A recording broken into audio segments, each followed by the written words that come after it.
அஸ்ஸலாமு அலைக்கும். Good evening. வணக்கம் மாணவர்களே. Walaikum Assalam warahmatullahi wabarakatuh, sir. Good evening, sir. Good evening. வலைக்கும் அஸ்ஸலாம் சார்.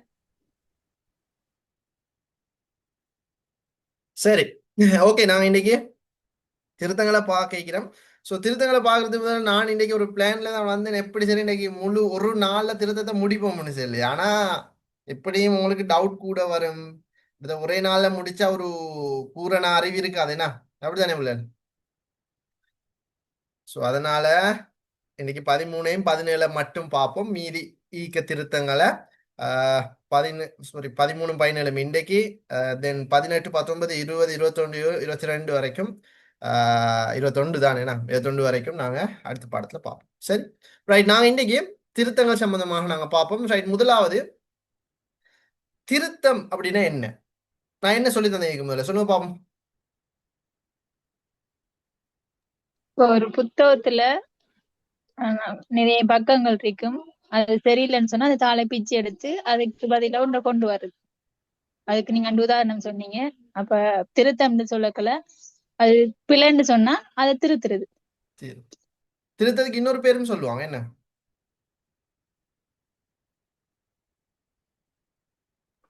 மறுசீரமைப்பு. 13ஆம் திருத்தம்டா சரி சரி, சீர்திருத்தம். சரி சரி, ரெண்டு மூணு தான். திருத்தம், 13ஆம் சீர்திருத்தம், சீர்திருத்தம், சரத் அல்ல. சரத்து உள்ளுகிற தலைப்பு. சரத்துன்னு சொல்றல. சரி, இலங்கை வரலாற்றுல திருத்தங்கள் எது எது, யாப்புக்கள் எது எது சொல்லுங்க பாப்போம்.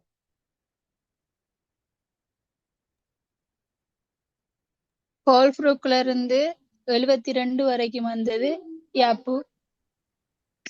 78 ஒரு திருத்தமாவே கருதப்படுது. அப்ப ஏன் அதுக்கு யாப்புன்னு பேர் சொல்ற? ரெண்டாம் குடியரசு யாப்பு, யாப்புண்டே சொல்ற. அப்ப அதுக்கு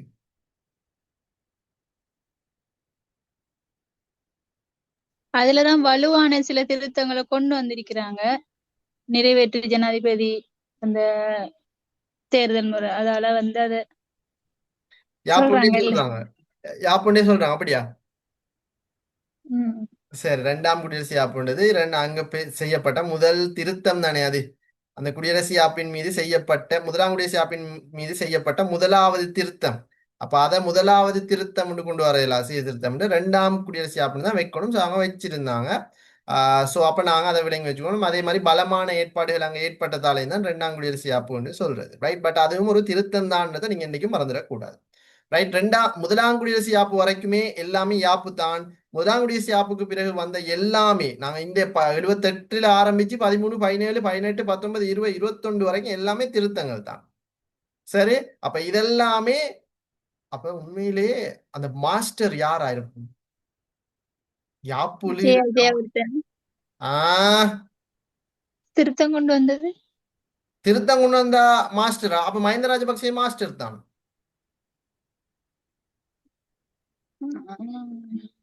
திருத்தம் வாரதெல்லாம் மாஸ்டர் என்று சொல்லல. அது திருத்தம் யாருக்கு வேணாலும் கொண்ட ஒரு, இப்ப சின்ன ஒரு இடத்தை மாத்திரு. இப்ப ஜனாதிபதி பதவிக்காலம் 6, அது 5 வருடமா மாத்திரனாலும் தாளை கிழிச்சிட்டு 5 வருடம் மாத்து. அப்ப அதை செஞ்சாலும் மாஸ்டரா?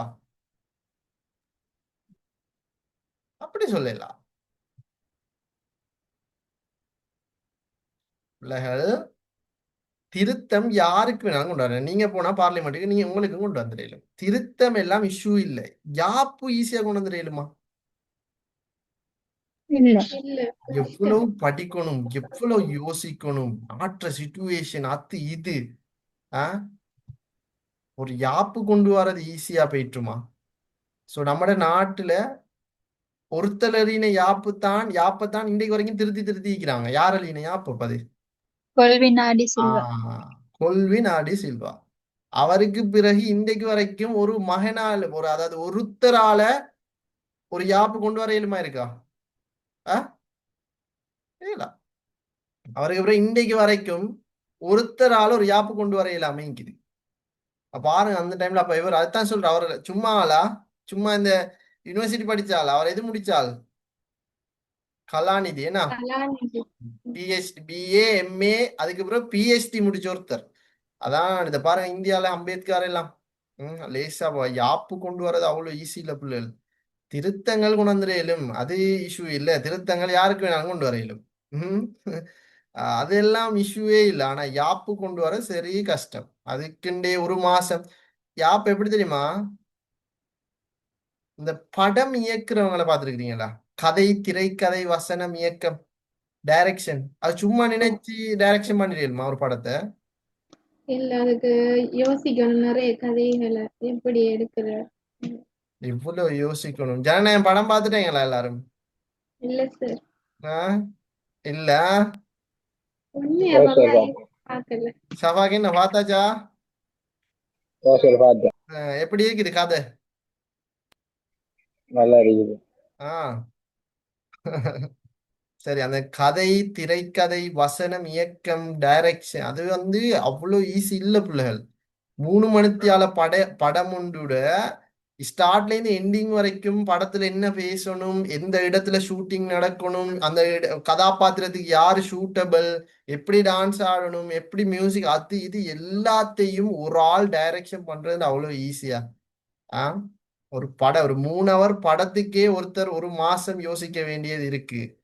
அப்ப 5 வருஷம், 10 வருஷம், சில நாடுகள்ல 100 வருஷம் வரைக்கும் ஒரு சில யாப்புகள் இருக்குது. அப்படின்டா அந்த யாப் எழுதுறவர் எவ்வளவு யோசிக்கணும், எத்தனை மக்களை பார்த்து யோசிக்கணும். சோ அப்ப எல்லா கிரெடிட்டும் யாருக்கு சொந்தம்? நம்ம நாட்டு மண்ல யாருக்கு சொந்தம் இன்றைக்கு வரைக்கும்? கொல்வின் நாடி செல்வம். Colvin RT Silva. அதுக்கு பிறகுதான் ஜேஆர் எல்லாம். அவர் அவர் எழுதினத்துல தானே இவர்கிட்ட அந்த தந்திரத்தை யூஸ் பண்ண ஜேஆர். தந்திரத்தை யூஸ் பண்ணி தான் 2வது யாப்பு கொண்டு வந்தேன், 2ஆம் யாப்பு. சரி, ஓகே புள்ளல். தென் இதுதான் இந்த சீர்திருத்தங்கள் அப்படின்னு சொல்றது. ஸோ நாங்க இன்னைக்கு பார்க்க போற 1வது 2வது தான் 2ஆம் பார்த்துட்டோமே. ஸோ இன்னைக்கு பார்க்க போற நாங்க 2வது முக்கியமான திருத்தம் தான் இந்த 13ஆம் சீர்திருத்தம். இதுக்கு முதல்ல படிச்சிருக்கிறீங்களா? இல்ல சார். கேள்விப்பட்டு இருக்கிறீங்களா இது சம்பந்தமா? அதுல கொண்டு வந்த திருத்தம் மாகாண சபை அமைப்பு ரீதியானது என மாகாண சபை அமைப்பு. 1987 மேலோட்டம் பார்த்தேனா ஃபுல்லா தெரியாது சார். நான் படிச்சவங்க பார்த்து தான் வார். அப்படியா? நல்ல நல்ல. அதுதான் அது இந்திய இலங்கையோட ஏற்பட்ட ஒரு ஒப்பந்தத்துல ஒப்பந்தத்தால கிடைக்க பெற்றது. ஓகே, வேற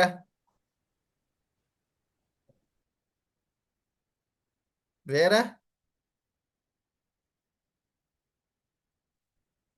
அவ்வளவுதானா?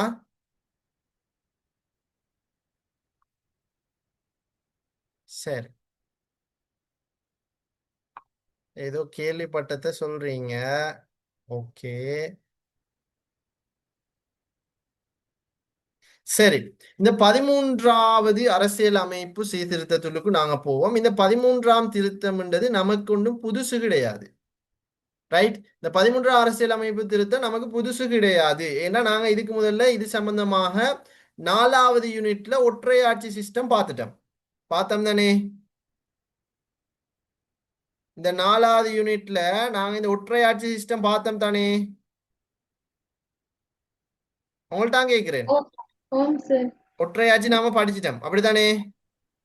ஓம். எஸ், ஒற்றையாட்சி நாம கிளியராக இது நல்லா கண்ணை திறந்து பாருங்க பார்த்துட்டோம்.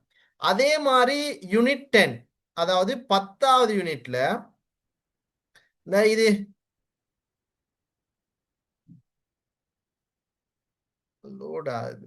10வது யூனிட்ல நாங்க இலங்கை 6 நாடுகள் பார்த்தோம். அதுல இலங்கையும் உண்டு. ஸோ இலங்கையில நாங்க இந்த மாகாண சபை முறைமை சம்பந்தமாகத்தான் நாங்க பார்த்தோம் தானே?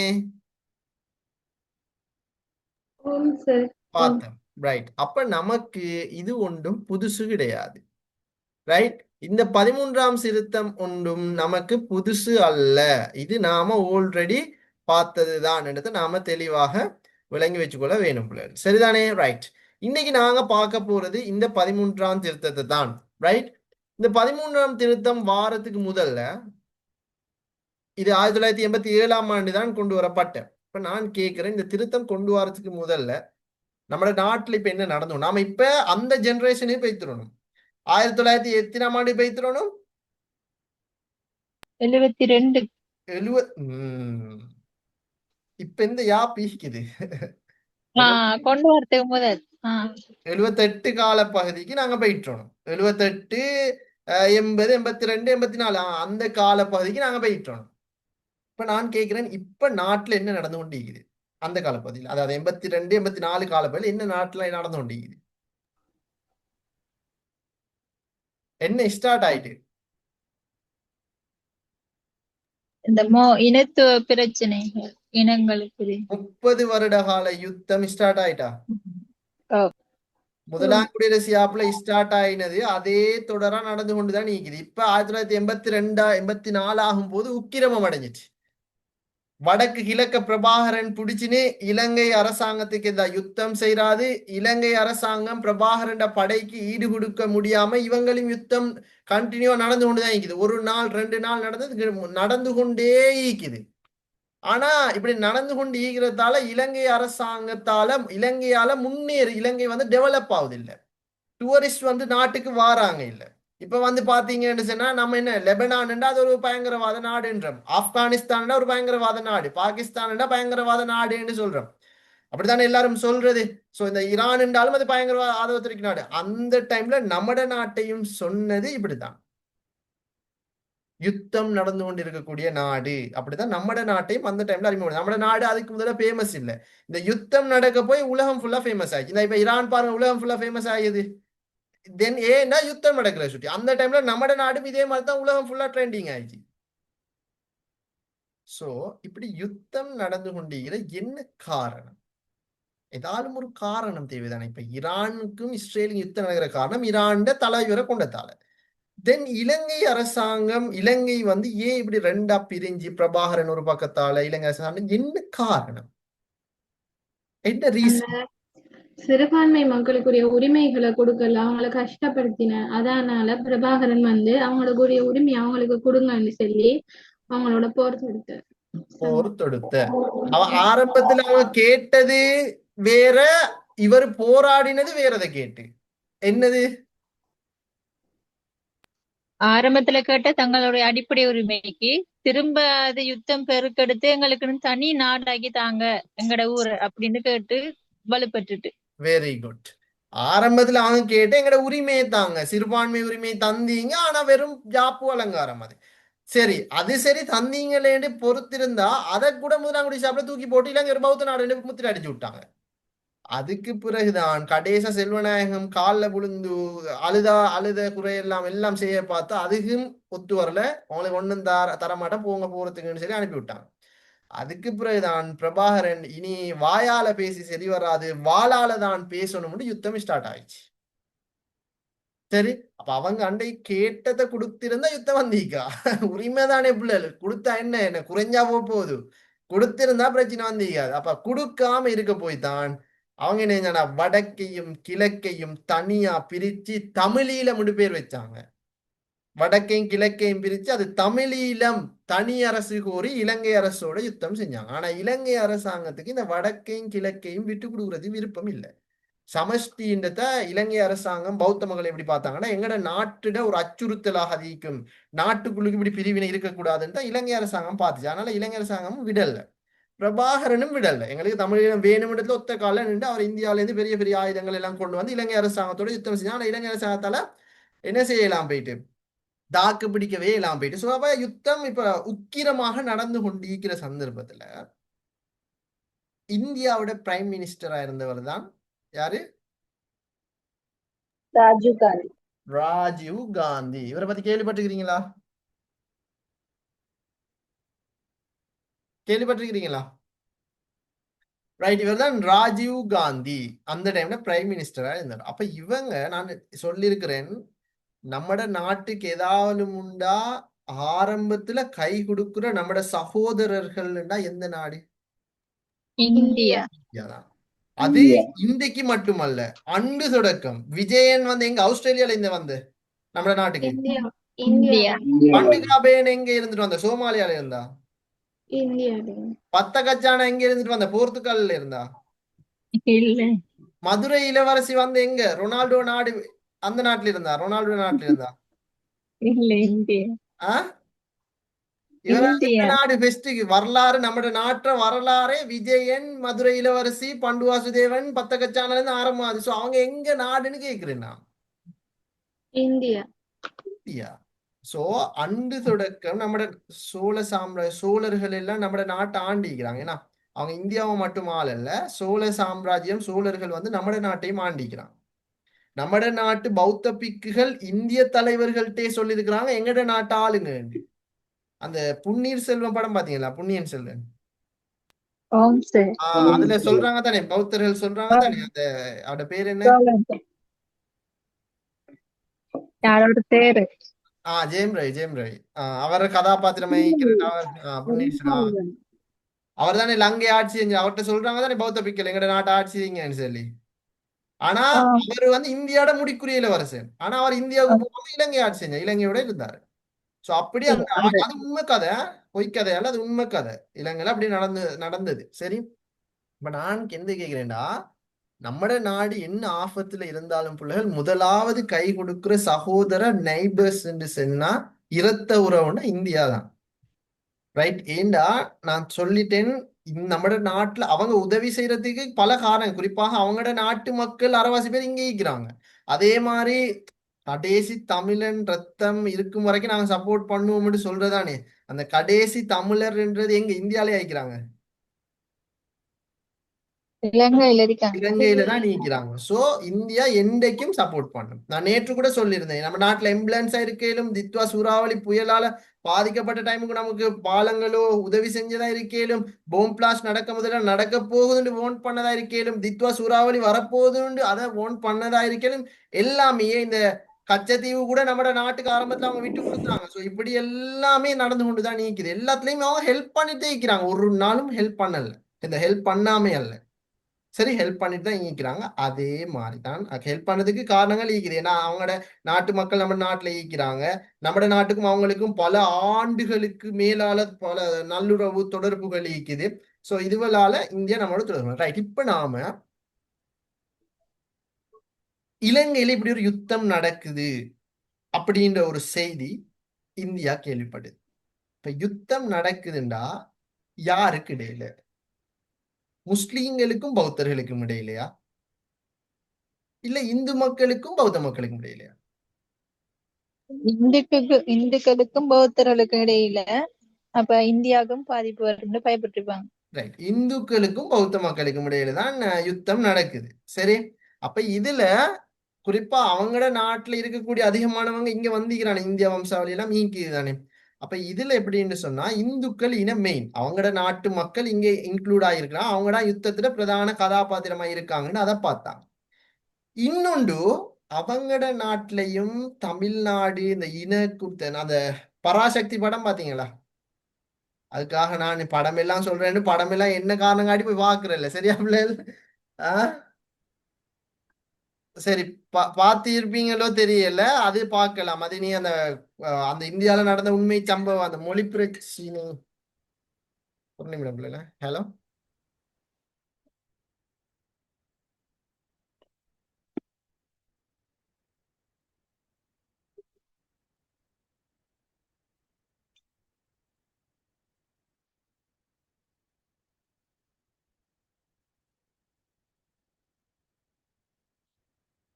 ஓகே ஓகே ஆன்லைன் கிளாஸ் இருக்குது நீங்க வந்து எனக்கு வாட்ஸ்அப்ல மெசேஜ் ஒன்று போட சொல்லுங்க மகள நான் உங்களோட கிளாஸ்ல ஜாயின் ஆக போறேன்னு வாட்ஸ்அப்ல மெசேஜ் ஒன்று போட சொல்லுங்க நான் டீட்டெயில்ஸ் அனுப்புறேன் பே பண்ணிட்டு ஜாயின் ஆக சொல்லுங்க சரியா நான் அனுப்பி வைக்கிறேன் நான் வாட்ஸ்அப்ல அனுப்பி வைக்கிறேன் வாட்ஸ்அப்ல கரெக்டாக மெசேஜ் ஒன்று போட சொல்லுங்க சரி ஓகே ரைட் ஓகே தடங்களுக்கு மன்னிக்கும் சரி அப்ப முதலாவது அவங்க பார்த்தாங்க இங்க எல்லாரும் அவதானீங்க பாடத்துல ஆரம்பம் விளங்காட்டி கடைசியில ஒன்றும் விளங்காது சரியா அப்ப இந்தியா என்ன செஞ்சு பார்த்துச்சு முதலாவது இலங்கையிட யுத்தத்துல கதாபாத்திரங்களாக தமிழ் மக்கள் ஈக்கிறாங்க இன்னொன்று இந்த பராசக்தி படத்தை பார்த்துருந்தவங்களுக்கு தெரியும். அதுல நடக்கிற எல்லாம் உண்மை சம்பவத்தை அடிப்படையா வச்சதுதான். ரைட், அந்த படத்துல இருக்கிறது உண்மை சம்பவங்கள் தான். அங்க வந்து மொழி உரிமைக்காக அவங்க போராடிக்கிறாங்க. ஆரம்பத்துல இந்த பாருங்க, இந்தியாவுடைய தேசிய கீதம் எல்லாம் அந்த பங்காளி மொழியில தான் இது பண்ணப்பட்ட. அப்ப அங்க வந்து இப்ப தமிழ்நாட்டுல பங்காளி மொழி எல்லாம் யூஸ் பண்ண இல்லாத பிள்ளைகள், அவங்களுக்கு தமிழ் தான் பேச தெரியும். அப்ப ஆரம்பத்துல இப்ப நம்ம நாட்டிலையும் இப்படித்தான். நம்ம நாட்டுல என்ன, இப்ப இந்த யுத்தம் வாரதுக்கு காரணம் என்ன, இலங்கை ஒரு பௌத்த நாடு, இலங்கையில சிங்களம் மட்டும்தான் பேசலும், சிங்களம் மட்டும்தான் பேசலும். அப்ப அதனாலதானே யுத்தம் இப்ப ஸ்டார்ட் ஆகிக்குது. அதே மாதிரி இந்தியால ஹிந்தி மட்டும்தான் பேசலும், பங்காளி அந்த ஹிந்தி மட்டும்தான் பேசலும். அப்ப தமிழ் அவ அரசாங்க கடிதங்கள், அரசாங்க இதுகள் எல்லாம் ஹிந்தி மொழியில தான் வரும். ஹிந்தி தெரியாதவங்களுக்கு அப்ப படிக்கலுமா? அது ஹிந்தி தெரிஞ்ச ஒருத்தருக்கு தான் இராணுவத்துல சேரலும், ஹிந்தி தெரிஞ்ச ஒருத்தருக்கு தான் யூனிவர்சிட்டியில படிக்கலும், ஹிந்தி தெரிஞ்ச ஒருத்தருக்கு தான் கவர்மெண்ட் ஜாப்ல போய் சேரலும், ஹிந்தி தெரிஞ்ச ஒருத்தருக்கு தான் எக்ஸாம்ல பாஸ் ஆகலும் இருந்தா தமிழ்நாட்டுல இருக்கக்கூடிய தமிழ் மக்களோட நிலைமை என்ன, என்ன நிலைமை? பாதிக்கப்படுவாங்க. இதுக்குத்தான் அவங்க என்ன செஞ்சாங்கடா, எங்களுக்கும் சமமான எங்கட நாட்டுல, எங்கட தமிழ்நாட்டுல தமிழ் மொழி அரச மொழியா பிரபலப்படுத்தணும் என்று சொல்லி தமிழ் மக்களை பிரதித்துவப்படுத்தக்கூடிய ஒருத்தர் மக்கள் எல்லாம் கூட்டிட்டு புறநானூறு ஒரு பேரொண்ட வச்சு படையொண்ட கூட்டிட்டு போய் போராடி கடைசியில அந்த உரிமையை பெற்றெடுத்தாங்க. இந்த கதையைத்தான் பராசக்தி படமாக எடுத்திக்கிறாங்க. சரியா? அப்ப அதை நாங்க விளங்கி வச்சுக்கொள்ளணும். வேணும்னா அதை பாருங்க, அது வந்து உங்களோட பாடத்துக்கு ஹெல்ப் பண்ணும். சரி, சோ அப்ப நம்ம நாட்டுல நடக்கிற அந்த சூழலை நிலைமைய ஏற்கனவே இந்தியா என்ன செஞ்சுட்டு அனுபவிச்சுட்டு, இந்தியா இது மாதிரி சூழலையும் இது மாதிரி சம்பவத்தையும் ஏற்கனவே பார்த்துட்டு, அப்ப ஒழுங்கா இதை டீல் பண்ணலைன்னா பிரச்சனை முத்திரும்னு அவங்களுக்கும் தெரியும். அதனாலதான் இலங்கையில தமிழ்நாட்டுல வந்த மாதிரி பிரச்சனை வந்துடக்கூடாதுன்றதுக்காக இந்தியா இலங்கையோட என்ன செய்ய ஆரம்பிச்சிச்சு, தலையிட ஆரம்பிச்சு. இலங்கையிட விடயத்துல தலையிட ஆரம்பிச்சிச்சு. இந்தியா இப்ப வருகுது இலங்கைக்கு வாராங்க. அவங்களோட நோக்கம் இலங்கையில அந்த மெயினான நோக்கம், இப்ப இந்தியா பிரைம் மினிஸ்டர் ராகுல் காந்தி வாரத்துக்கு காரணம், ராஜீவ் காந்தி வாரத்துக்கு காரணம் இனப்பிரச்சனையை தீர்க்கணும், இலங்கை நாட்டுல காணப்படுற இனப்பிரச்சனையை தீர்க்கணும் என்ற நோக்கத்துல இவர் வாரார். வேற நோக்கம் அதை அடுத்தெல்லாம் பிறகு. ஆனா இவர் வார இப்ப நோக்கம் இனப்பிரச்சனையை தீர்க்கணும். வந்துட்டார். இப்ப வந்த அந்த டைம் நம்ம நாட்டுல ஜனாதிபதியாக இருக்கிறது ஜேஆர். சரி, வந்தா இவர் என்ன செய்யறார், இந்த வரவேற்கிறார். இவர் தான் ராஜீவ் காந்தி, இவர் தான் ஜேஆர். பாத்துங்க, பாத்துட்டீங்களா? என்ன பார்க்க சொன்னல, இங்க ரெண்டு பேரையும் பார்க்க சொன்னேன். சரி, கடைசியில் என்ன ராஜீவ் காந்தின்றாம. சரி, ஓகே பிள்ளை, ரைட். இப்ப வந்துட்டாங்க. இப்ப தென் இப்ப இவங்க ரெண்டு பேருக்கும் பேச்சுவார்த்தை நடக்குது. இப்ப லேசா இந்த பாருங்க, இந்த படத்துல காட்டுற மாதிரி என்ன செய்யறாங்க, ரெண்டு பேருக்குள்ள பேச்சுவார்த்தை நடக்குது.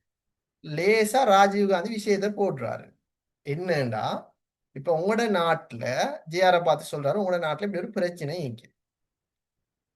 இப்ப இந்த பிரச்சனையை நீங்க விட்டீங்கன்னா எங்கட நாட்டுல இப்படி ஒரு பிரச்சனை நடந்து நாங்க சரியான முறையில அதை கையாண்டுட்டோம், பல உயிர்களும் போயிட்டு. இப்ப நீங்க இதை சரியான முறையில கையாளல என்றால் உங்களுக்கு இந்த நாடு ஈக்காது, உங்களோட நாடு டெவலப் ஆக மாட்டாதுன்னு பல விஷயங்களை இவர் ஜேஆருக்கு புரிய வச்சு, சரி இந்த இன பிரச்சனையை என்ன செய்யற, நீங்க ஒரு ஐடியா சொல்லுங்கன்னு ஜேஆர் கேட்கவும் ராஜீவ் காந்தி ஒரு ஐடியாவை கொடுத்தாரு.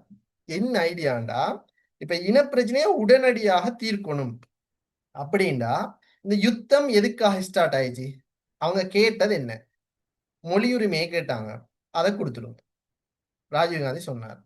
ரெண்டாவது, அவங்க இப்ப சமஷ்டிக்காகத்தானே, அதாவது இப்ப என்ன தனிநாடு கேட்கிறாங்க, ஆனா அதற்கு முதல்ல அவங்க தனிநாடு கேட்கல. சோ ஒரு சமஷ்டியை கொடுங்க, அப்ப இதை தீர்க்கலாம். இப்ப இந்த ரெண்டு வழியைத்தான் இவங்க வந்து பிரேரிக்கிறாங்க. ஒன்று சமமான மொழியுரிமை, இன்னொன்று இந்தியாவை ஒத்த சமஷ்டி ஆட்சி முறை. இப்ப இலங்கையில இப்ப என்ன இருக்குது, ஒரு மொழி அரசாங்க மொழி சிங்களம் மட்டும். அடுத்தது இலங்கை என்ன ஆட்சி முறை, ஒற்றையாட்சி முறை. அப்ப இவங்க சொன்ன ரெண்டுமே மாற்றம். ஒன்று சமமான மொழியுரிமையை கொடுக்கணும், இன்னொன்று அதிகார பயிர்வு, அதாவது இந்தியா சமஷ்டிய ஒத்த ஒரு சமஷ்டி முறை கொண்டு வரணும். இதை கேட்ட ஜேஆருக்கு ஷொக் அடிச்சு போயிட்டு என்ன செய்யறது முழிக்கிற. இப்ப இப்படி ஒண்ணு இருக்குது. என்னடா, நான் சும்மா கேக்குறேன். ஆஹ், உண்மையை சொல்லுவீங்களா? கேர்ள்ஸ்ட கேட்டு பாப்பேன். உண்மையே சொல்லணும், சரிதானே பிள்ளைகள்? சரி சார். சரி சார். யாரை கூப்பிட்டு கேட்போம்? யாரால் முத்தர் கேத்தா வாங்களே. சரி, என்கிட்ட கேளுங்க, நான் உங்கள்கிட்ட கேட்கிறேன். அப்பதானே விலங்கும் பாடம். யாராலும் ஒருத்தர் வாங்க, சரி என்கிட்ட கேளுங்க, நான் உங்கள்கிட்ட கேட்கிறேன். கேர்ள்ஸ், குறிப்பா கேர்ள்ஸ் தான் சரியா இருக்கு. யாருமே சரி சார். ஃபிரோஸிட கேட்கிறோம் அப்ப. சரி. சரி, ஃபிரோஷா, நீங்க உம்மா உம்மாட புள்ளையா வாப்பட புள்ளையா அப்படின்னு சொன்னா யாரோட நல்ல இரக்கம்? வாப்பா. வாப்பா. வாப்பா என்ன சொன்னாலும் கேட்பீங்க, அப்படித்தானே? சிறுசில இருந்து உங்களுக்காக உயிரை கொடுக்கவும் வாப்பா ரெடி. உங்களுக்காக எல்லாம் வாப்பா செஞ்சிருக்கிறாங்க. பிறந்ததுல உங்களை தூக்கி வளர்த்ததுல இருந்து இன்னொருத்தட்ட ஒப்படைக்கும் வரைக்கும் எல்லாமே உங்களோட வாப்பா உங்களுக்காக செஞ்சிருக்கிறாங்க. உங்களோட அப்படி இரக்கம். உங்களோட தான் ஃபுல்லா அவரோட உலகம், அவரோட படுற காயம், ஏச்சு பேச்சு எல்லாம் உங்களுக்காகத்தான் பொறுத்துட்டு அவரோட ஆசை ஆசைகளையும் விட்டு போட்டுட்டு உங்களுக்காக என்ன செய்யறாரு, இருந்துட்டு இருக்கிறார். இப்ப உங்களுக்கு சரியான விருப்பம் வாப்போட, வாப்பம் உங்களோட சரியான விருப்பம், சரிதானே? இப்ப வாப்பா ஏதாலும் சென்னா நீங்க என்ன செய்வீங்க? சொன்னா என்னத்த சொன்னா? ஏதோ அதை சாப்பிடுங்க மகள், இதை சாப்பிடுங்க மகள், இல்லாட்டி அங்க போயிட்டு வாங்க மகள், இங்க போயிட்டு வாங்க மகள், எப்படியான்னு சொன்னா நீங்க என்ன செய்வீங்க? பேச்ச தட்டுவீங்களா? இல்ல, அது செய்வேன். செய்வோம். இப்ப சும்மா வச்சுக்கொள்ளுமே. இப்ப நீங்க எல்லாம் டீனேஜ் தானே. இப்ப நீங்க இப்ப அடுத்த கட்டத்துல போக போறீங்க. இப்ப ஒரு நாள் வந்து உங்களோட தந்தை வந்து ஒருத்தரை காட்டுறாரு. மகள், உங்களுக்கு வயசாயிட்டு, டைம் ஆயிட்டு, திருமணம் முடிக்கிற வயசாயிட்டு, இதை நான் ஒரு நல்ல ஒரு ஊர்ல ஒரு நல்ல ஒரு ஆண் மகனா நான் கண்டிக்கிறேன், இவரை உங்களுக்கு திருமணம் முடிச்சு தாரேன் மகள் என்று சொன்னா நீங்க என்ன செய்வீங்க? சரின்றான்னு சொல்லு. ஓகே, ஒரு வேலை. ஏன்னா எல்லா மதங்கள்லையும் பூரண, அதாவது எல்லா மதங்களையும் சொல்லப்பட்டிருக்குது தானே, மணமகண்ட உரிமை தேவை. இப்ப நான் கேட்கிறேன், உங்களுக்கு அப்படி விருப்பம் இல்லை என்று சொன்னாலும், விருப்பம் என்று சொன்னாலும் இப்படித்தான். விருப்பம் இல்லை என்று சொன்னாலும் உங்களோட தந்தை என்ன செய்வாங்க? எனக்கிட்ட ஒரு முடிவு கேட்பாரு. தென் கேட்டுட்டு விருப்பம் இல்லைன்னு சொன்னா, அவருக்கு அங்க ஏற்கனவே பிக்ஸ் பண்ணிட்டாருன்னு சொன்னா செய்ய வைப்பாரு. அப்ப பிள்ளைக்கு விருப்பம் இல்லைன்னு சொன்னா சரி அது ஸ்டாப் பண்ணுவோம்னு எடுப்பாங்க. படிச்சு முடிஞ்ச எல்லாம் ஓகேன்னு சொன்னா சரி வாப்பான்னு நாங்களும் சொல்லுவோம். ஓகேம்மா. இல்ல நான் ஓ சரி, அது சரி. இப்ப நான் கேட்கிறேன், தந்தை சொன்னா நீங்க மீறுவீங்களா? ஆஹ் இல்ல சார், மீற மாட்டேன். ஓகே. சிலது அப்படின்னு சொல்ல மாட்டாரு அப்படி வாப்பா. ஓ, அப்படி சொல்ல மாட்டேன். ரைட். ரோசாட கருத்து. பிள்ளைகள், அடுத்த பிள்ளைகள் என்ன நினைக்கிறீங்க? உங்களோட தந்தை ஏதாவது சொன்னா நீங்க மீறுவீங்களா? மீறு ஏழுமா? ஏனா சார்? ஏலா, மீறேலா, அப்படித்தானே பிள்ளைகள்? ரைட். நம்மளோட ஆம். நாட்டுக்கு தந்தை யாரு? இப்ப சொல்லுங்க, நம்ம நாட்டுக்கு தந்தை யாரு? ஜே.ஆர். ஜெயவர்தன. நம்மட நாட்டுக்கு ராசி. தந்தை நாடு யாரு? இந்தியா. இந்தியா. அப்ப நாம மகள், அப்படித்தானே? இலங்கை மகள், ஆம். இந்தியா தந்தை. தந்தை. தந்தை சொன்னா மகள் கேட்கணும் தானே அப்ப? ஓ. ஏண்டா, சோறு போட்டு வளர்த்திக்குது நம்மட நாட்டை, அப்ப கேட்கத்தானே வேணும். ஓம் சார், கேட்கும். கேட்கத்தான் வேணும். ரைட். இப்ப இந்தியா தந்தை தானே, அப்ப இலங்கை மகள் தானே. அப்ப இந்தியா என்ன செய்யும்? அவங்களோட மகளை ஒருவேளை அமெரிக்காவுக்கு கல்யாணம் முடிச்சு கொடுக்குறேன்டாலும் நாம என்ன செய்ய இருக்கு? கேட்டு நிற்கத்தாங்க இருக்குது. என்ன, அப்படியா? அந்த நிலைமை வந்துச்சு. போக போக விளங்கும் அது உங்களுக்கு. போம் பிளாஸ்ட் எல்லாம் மஹிந்த ராஜபக்ச வரக்குள்ள அந்த சிச்சுவேஷன் நடக்கும். சரி, ரைட். அதெல்லாம் நாங்க பிறப்போம். பட் இப்போதைக்கு நம்ம நாட்டுல தந்தை யாரு? தந்தை நாடு இந்தியா. இந்தியா. நாம மகள், மகள் நாடு. தந்தை சொன்னா மகள் கேட்கும். அது மாதிரி இந்தியா சொன்னா இலங்கை கேட்கும், தட்ட மாட்டாது. அதே மாதிரிதான் இந்தியா இப்ப சொல்லுது, சமமான இந்த பிரச்சனை யுத்தத்துக்கு காரணம் ரெண்டு. ஒன்று நீங்க சமமான மொழியுரிமை அவங்களுக்கு கொடுக்கல, இன்னொன்று அவங்க கேட்ட சமஷ்டியா அவங்க நீங்களுக்கு கொடுக்கல. சமஷ்டி அவங்க கேட்கல, ஆனா வேற வழி இல்லாம அந்த இடத்துக்கு வந்தாங்க. ஸோ சமஷ்டியை கேட்க நீங்க கொடுக்கல. இப்ப இந்த ரெண்டு காரணத்தை நீங்க அவங்களுக்கு கொடுக்கல, அதனால யுத்தம். ஸோ உடனடியா சமமான மொழியுரிமையை கொடுங்க, இந்திய சமஷ்டிக்கு ஒப்பான வகையில ஒரு சமஷ்டி முறையை கொண்டு வாங்க. இந்த ரெண்டையும் சொன்னார். ஜேஆருக்கு இப்ப என்னன்னா அவரோட ஐடியா இலங்கை எக்காரணம் கொண்டும் ஒற்றையாட்சி தன்மையில இருந்து மாத்துற ஐடியா வரைக்கும் இல்லை. அப்படி மாத்தணுமாக இருந்தாலும் புதுசா யாப்பு தான் கொண்டு வரணும். ஏண்டா இது நாட்டு அடிப்படையிலேயே மாற்றம் கொண்டு வரப்படுற. அப்ப இவர் சொன்ன ரெண்டுல ரெண்டாவது இருக்குது தானே. ஒன்று முதலாவது அந்த மொழியுரிமையை சரி ஏற்றுக்கணும். ரைட், ஓகே, நாங்க கொடுக்குறோம்.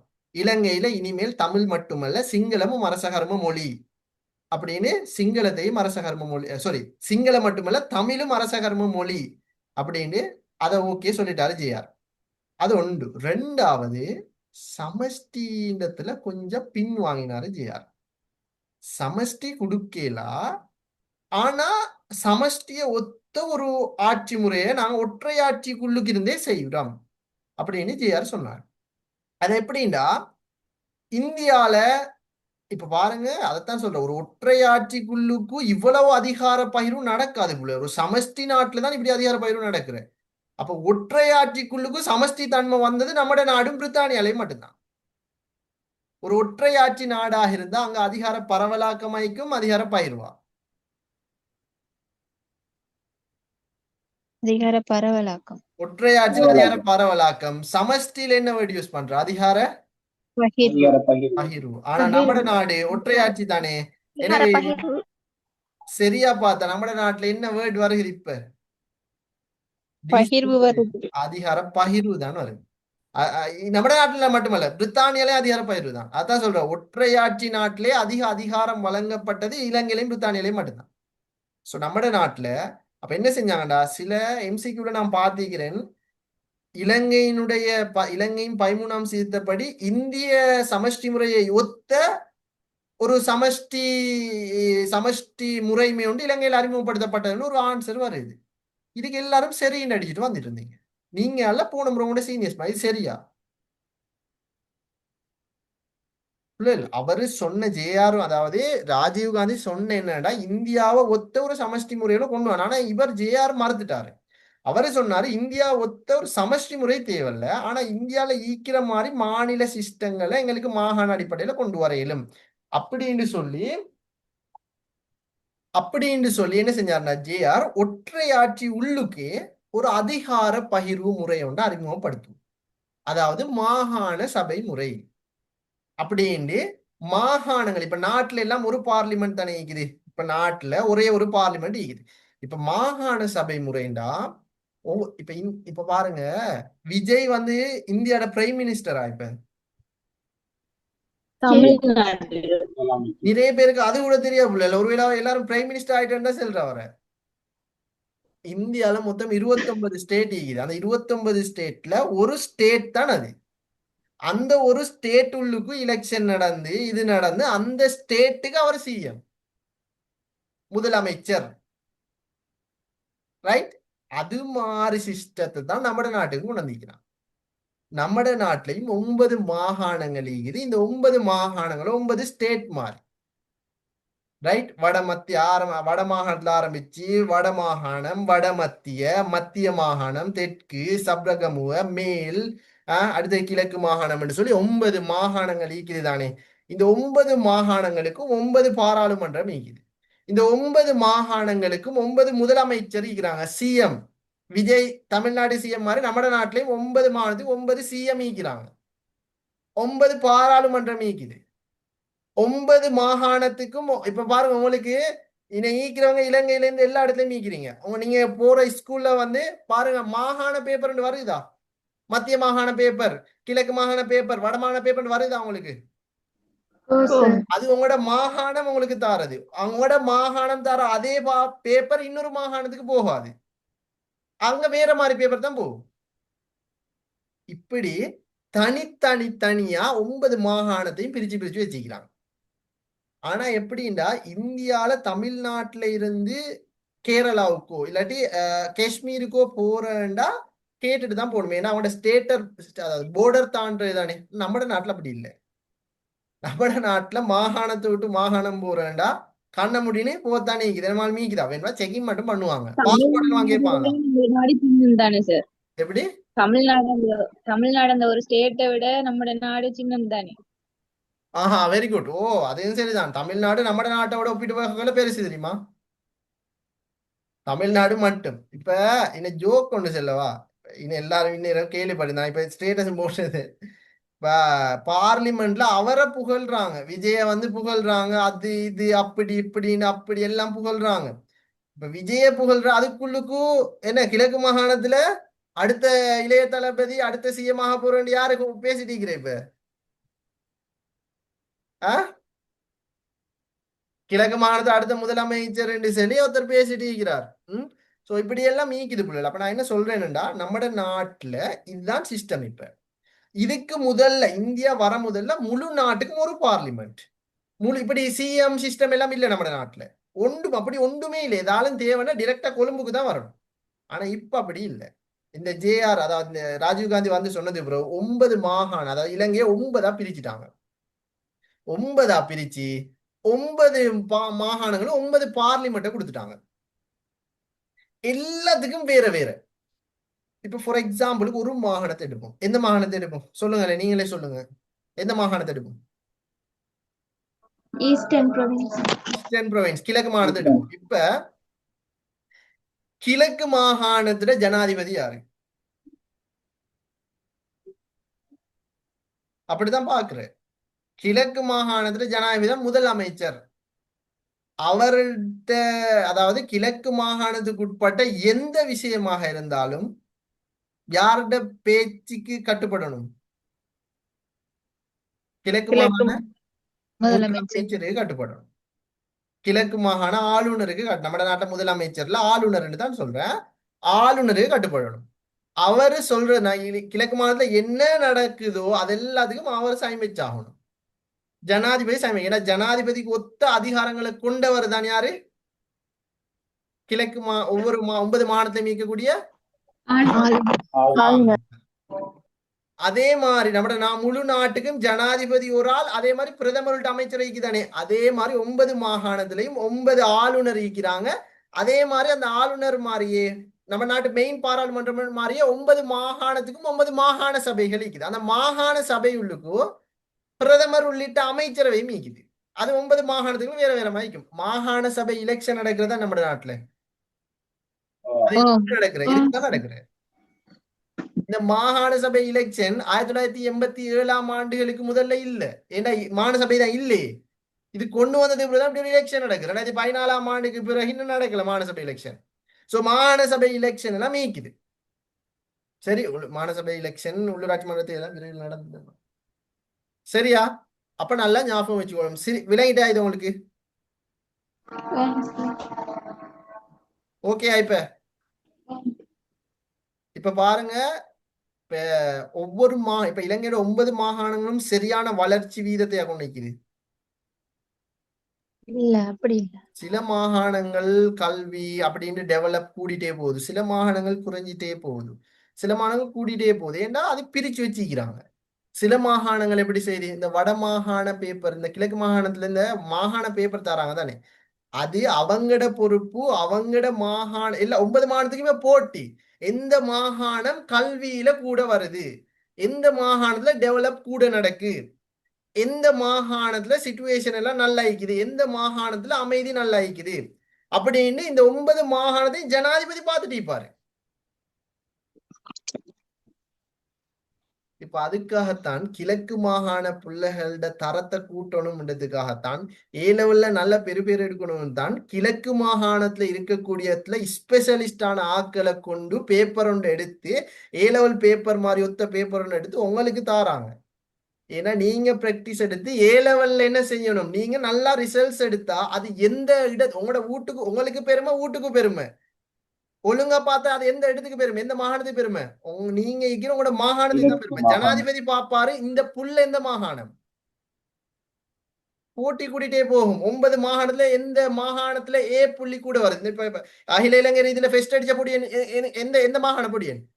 எந்த மாகாண பொடியன்? காத்தாங்குடி காத்தாங்குடி பொடியன். பேர் என்ன? பரதான் பரதான் சஹ்ரானா? பரதான் பரதான் பரதான் பரதான் ஃபர்ஹான் ஃபர்ஹான். அவங்களோட தாய் தந்தையெல்லாம் பிரஸ் மீட்டிங் கொடுத்திருந்தாங்க. ஏன்னா பிள்ளைகளோட விஷயத்தை இது பண்ணும். கிழக்கு மாகாணம், கிழக்கு மாகாணம். இப்ப பெருமை யாருக்கு? இப்ப யாருக்கு பெருமை? அந்த அவர் ஈக்கிற அந்த மாகாணத்துக்கு தான் பெருமை. ஜனாதிபதி அந்த மாகாண ஆளுநருக்கு தான் கங்க்ராச்சுலேஷன் பண்ணுவாரு. அப்ப இதே மாதிரி அடுத்த மாகாணங்கள் என்ன செய்யும்? அடுத்த முறை ஏலவல்ல வந்து ஏண்ட மாகாண ஒரு பொடியனை ஜெயிக்க வைக்கணும்னு வெரைட்டி வெரியா பேப்பரை கொடுத்து செக் பண்ணி இதுல எல்லாம் கொடுத்து என்ன செய்வாங்க? தரத்தை கூட்டுவாங்க. சோ அப்ப இது 9 மாகாணத்துக்கும் போட்டி நடக்கும். கொஞ்சம் ஹலோ,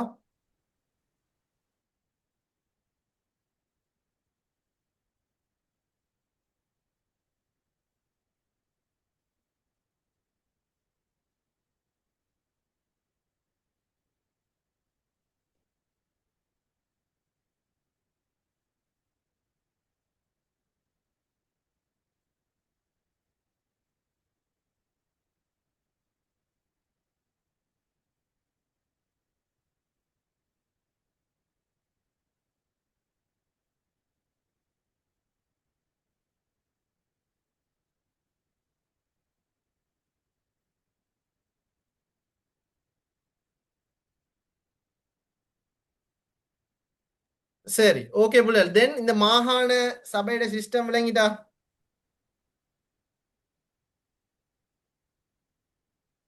விளங்கிட்டா பிள்ளைகள்? அவன்கிட்ட தான் கேட்கிறேன். சார் சரி,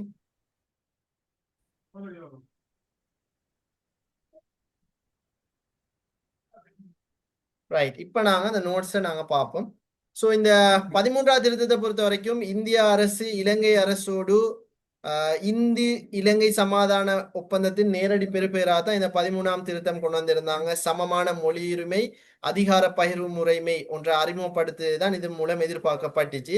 அப்ப இது தமிழ் மொழி அரசகர்ம மொழியாக மாறியிருக்கும். இந்திய மாதிரிக்கு ஒப்பான வகையில மாகாண சபை முறைமைய அறிமுகப்படுத்துறதுக்கு தான் எதிர்பார்க்கப்பட்டுச்சு. அப்ப அதையும் நாங்க இந்த இடத்துல விளங்கி வச்சுக்கொள்ளணும். இதுல குறிப்பாக இந்த முறையை நாங்க பார்த்தோம்னு சொன்ன பிள்ளை, இந்த ஆரம்பத்துல ஜேஆருக்கு வந்து தெரியும் என்னன்னா இது வந்து பொய், இது வந்து நம்ம நாட்டுல சக்சஸ் ஆகாதுன்னு அவருக்கு தெரியும். ஏன்னா ஒற்றை ஆட்சிகளுக்கு அதிகார பகிர்வு கொண்டு வரையலாம், அப்ப இது கஷ்டம்னு தெரியும். பட் வேற வழி இல்லாம இந்தியா சொல்லுதேன்னு கேட்க வேண்டிய நிலைமை. தந்தை சொன்ன மகள் கேட்கணும் மாதிரி இந்தியா சொல்ல போய் அவரு கேட்டார். அதை நாங்க விளங்கி வச்சுக்கணும். அப்ப இந்த திருத்தம் கொண்டு வர டைம்ல இதை வந்து இப்ப மாத்தணுமே. இப்ப மாத்துறேன்னா 2 விஷயத்த மாத்தணும். ஏன்னா முதலாம் குடி சாப்பிட சொல்லப்பட்டிருக்குது என்னன்னா, மொழி வந்து அரசகர்ம மொழி சிங்களம், அந்த தாளை கிழிக்கணும். கிழிச்சிட்டு அந்த இடத்துக்கு என்ன தாள் போடணும்? அரசகர்ம மொழி தமிழ் அண்ட் சிங்களம். அதே மாதிரி இலங்கையில வந்து அதிகார பகிர்வு உண்ட ஒரு தாளை தூக்கி ஒற்றையாட்சி ஒரு தாளை கிழிச்சு போட்டு அந்த ஒற்றையாட்சிக்குள்ளுக்கும் மாகாண சபை முறைமை என்ற ஒரு தாளை எட் பண்ணணும். அப்ப இந்த 2ஐயும் செஞ்சு என்ன செய்யறாங்கன்னா அந்த திருத்தத்தை பார்லிமெண்ட்ல சமர்ப்பிக்கிறாங்க. அப்ப சமர்ப்பிச்ச உடனே இதை 13ஆம் சீர்திருத்தம் என்று சொல்லி பார்லிமெண்ட்ல சமர்ப்பிக்கிறாங்க. சமர்ப்பிச்ச நாள் தொடக்கம் இதுக்கு விமர்சனம் வந்துட்டே இருக்குது. என்னடா, பௌத்த மக்கள் இதை எதிர்த்தாங்க. இது வந்து நாட்டுட ஒற்றையாட்சியை மீறுது, ஒற்றையாட்சிக்கு சவால் விடுது. அப்ப இந்த 13ஆம் திருத்தம் தேவையில்ல. இன்னும் கொஞ்சம் பேசினாங்க, இல்ல பிரச்சனை இல்ல, நல்லம் இந்தியா சொல்லுது கேட்போம். அப்ப இது உயர் நீதிமன்றம் வரைக்குமே இந்த தீர்ப்பு போச்சு. அப்ப உயர் நீதிமன்றத்துல 9 பேர் இருக்கிறாங்க. அந்த 9 பேர்ல 5 பேர் சொன்னாங்க இது ஒற்றையாட்சியில் எந்த தாக்கமும் செலுத்தாது, இது ஓகே. ஆனா 4 பேர் சொன்னாங்க இது ஒற்றையாட்சி தன்மையை மீறுது அப்படின்னு சொல்லி. பட் இந்த 9ல எது பெரும்பான்மை? 5ஆ 4ஆ? 5 பேர் சொல்றதா சரி. எனவே அந்த முடிவு எடுக்கப்பட்டுச்சு. 4 பேர் ஏழானாங்க. அவங்க சொன்னாங்க இது மீறுது, இது மக்கள் கருத்து கணிப்புக்கு உடனும் உண்டு. பட் பெரும்பான்மை தான் முடிவு அடிப்படையில அந்த 9ல 5 பேர் சொன்ன முடிவின் பிரகாரம் இலங்கையில இந்த 13ஆவது திருத்தம் அரசியல் அமைப்பின் அடிப்படையில நடைமுறைக்கு கொண்டு வரப்பட்டுச்சு.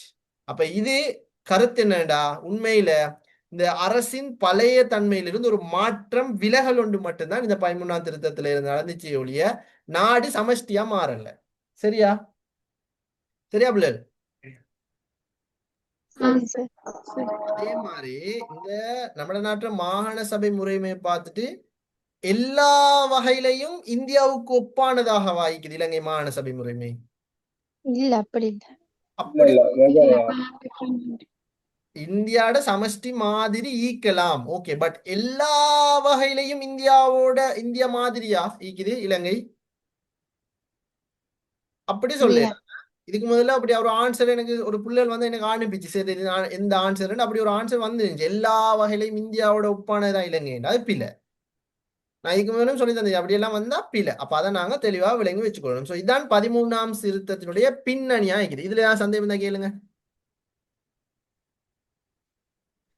சார் ஓ கேளுமா.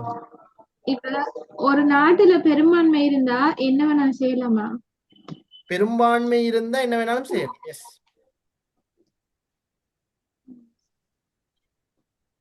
அதுக்கு சாம்பிள் தானே. இப்ப ஒரு இனத்தையே அடிமைப்படுத்திட்டாங்களே, ஒரு இனத்தை பேச விடாம வாய்க்கு பூட்டையே போட்டு வச்சுட்டாங்களே, அதுக்கு நம்ம நாடு சாம்பிள் தானே. பெரும்பான்மையா தான் என்ன வேணாலும் செய்யணும்ன்றதுக்கு. சரி. ஓகே, வேற சந்தேகம் இந்த பின்னணியில?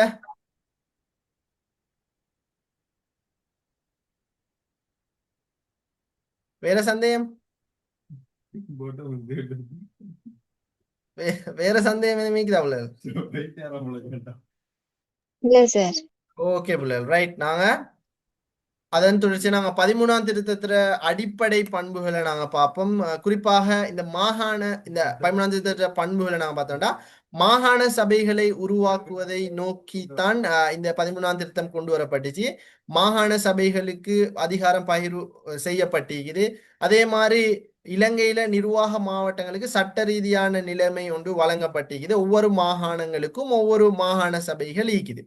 அதே மாதிரி அந்த மாகாண சபைகளுக்கு துணைநிலை சட்டம் உருவாக்குற அதிகாரம் நீக்குது. அதாவது பார்லிமெண்ட்ல சொல்லப்பட்ட அதிகாரத்துக்கு ஏற்ற வகையில அவங்களுக்கு துணையாக சில சட்டங்களை உருவாக்கி கொள்ள இயலும். ரைட். அப்ப அது முக்கியமானது. அப்ப இலங்கையில இந்த மாகாணங்களை எப்படி அதிகாரங்களை பிரிச்சு கொடுத்திருக்கிறாங்க நாங்க பார்க்கணும். என்ன அதிகாரம் பிரிச்சு கொடுக்குறேன்றால், நான் இதுக்கு முதல்ல அழகா படிச்சு தந்திக்கிறேன். 3 அதிகாரம், அது ஒற்றையோ சமஷ்டியோ கூட்டோ அர்த்தையோ எதாக இருந்தாலும் 3 அதிகாரம் மத்திய அரசிட்ட இருந்து விலகவே மாட்டா. என்ன?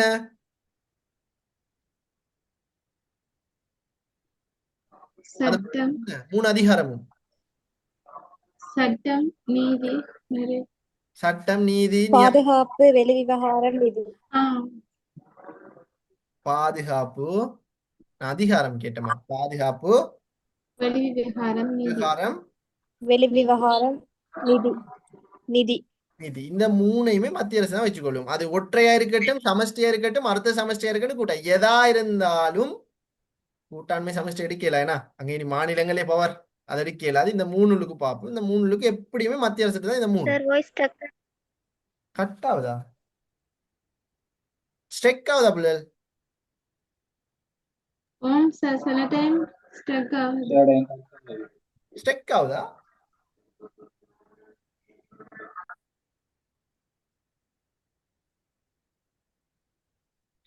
தானே நான் பேச கிளியரா விளங்கலையா பிள்ளைகள்?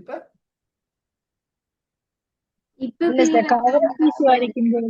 எங்களுக்கு கிளியரா தான் கேக்குது. சில பிள்ளைகள் கிளியரா விளங்குதா? அப்ப கிளியரா கேக்குது. இஷ்யூ மாதிரி விளங்கலையா பிள்ளைகள்? எல்லாம் சரியா தானே இருக்குது. ஸோ உங்களோட சைட்ல கொஞ்சம் கவரேஜை கொஞ்சம் பார்த்துக்கொள்ளுங்களேம்மா. சரி. ஓ அப்படி ஆயிக்கும். காத்து தானே. சரி, ஓகே. எனவே இந்த அதிகார பட்டியல்கள் இலங்கையில வந்து அதிகாரங்களை பிரிச்சு கொடுத்திருக்கிறாங்க மாகாண சபை பட்டியல் அடிப்படையில. 3, அதாவது சமஷ்டி நாட்டுல அதிகாரத்தை பிரிச்சு கொடுக்கறது 3 பட்டியல் இருக்குது. என்னன்னு படிச்சோம் இந்த 4வது யூனிட்ல? சமஷ்டியில என்னன்னு படிச்சோம்? மத்திய அரசு பட்டியல், மாநில அரசு பட்டியல், ஒத்தியங்கும் பட்டியல். Very good. மத்திய, மாநில, ஒத்தியங்கும் பட்டியல். அதே பேரை நம்ம நாட்டிலையும் வைக்கலாம். வச்சா தான் இந்தியாவுக்கும் இலங்கைக்கு வித்தியாசம் இல்லாம போய் திரும்பி. அப்ப அதே பேர் வைப்பாங்களா? வைக்கலாம். முழு நாட்டுக்கும் முழு உலகத்துக்கும் அது ஒரு பொதுவான பேர். மத்திய அரசு பேர், மாநில அரசு, ஒத்தியங்க பட்டியல். நம்ம நாட்டுல மாநில சிஸ்டமோ சமஷ்டி சிஸ்டமோ இல்லையே, ஒற்றையா சிஸ்டம் தானே. ஸோ அதனால நம்ம நாட்டுல அந்த 3 பட்டியலுக்கு சொல்லப்பட்ட பேர் நல்லா ஞாபகம் வச்சுக்கொள்ளணும்.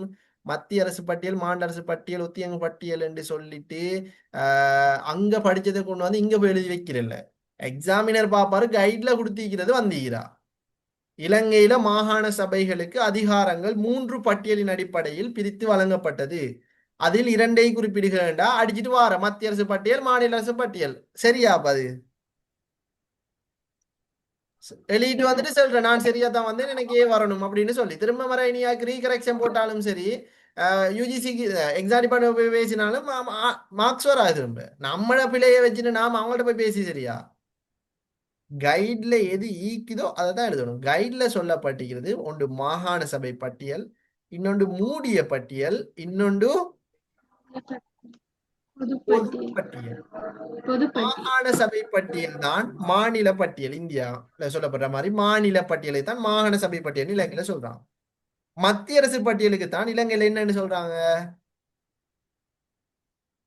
மூடிய பட்டியல், யாருக்கும் திறக்க இயலாது. ஒத்தியங்கு பட்டியலுக்கு தான் இலங்கையில என்ன சொல்றாங்க,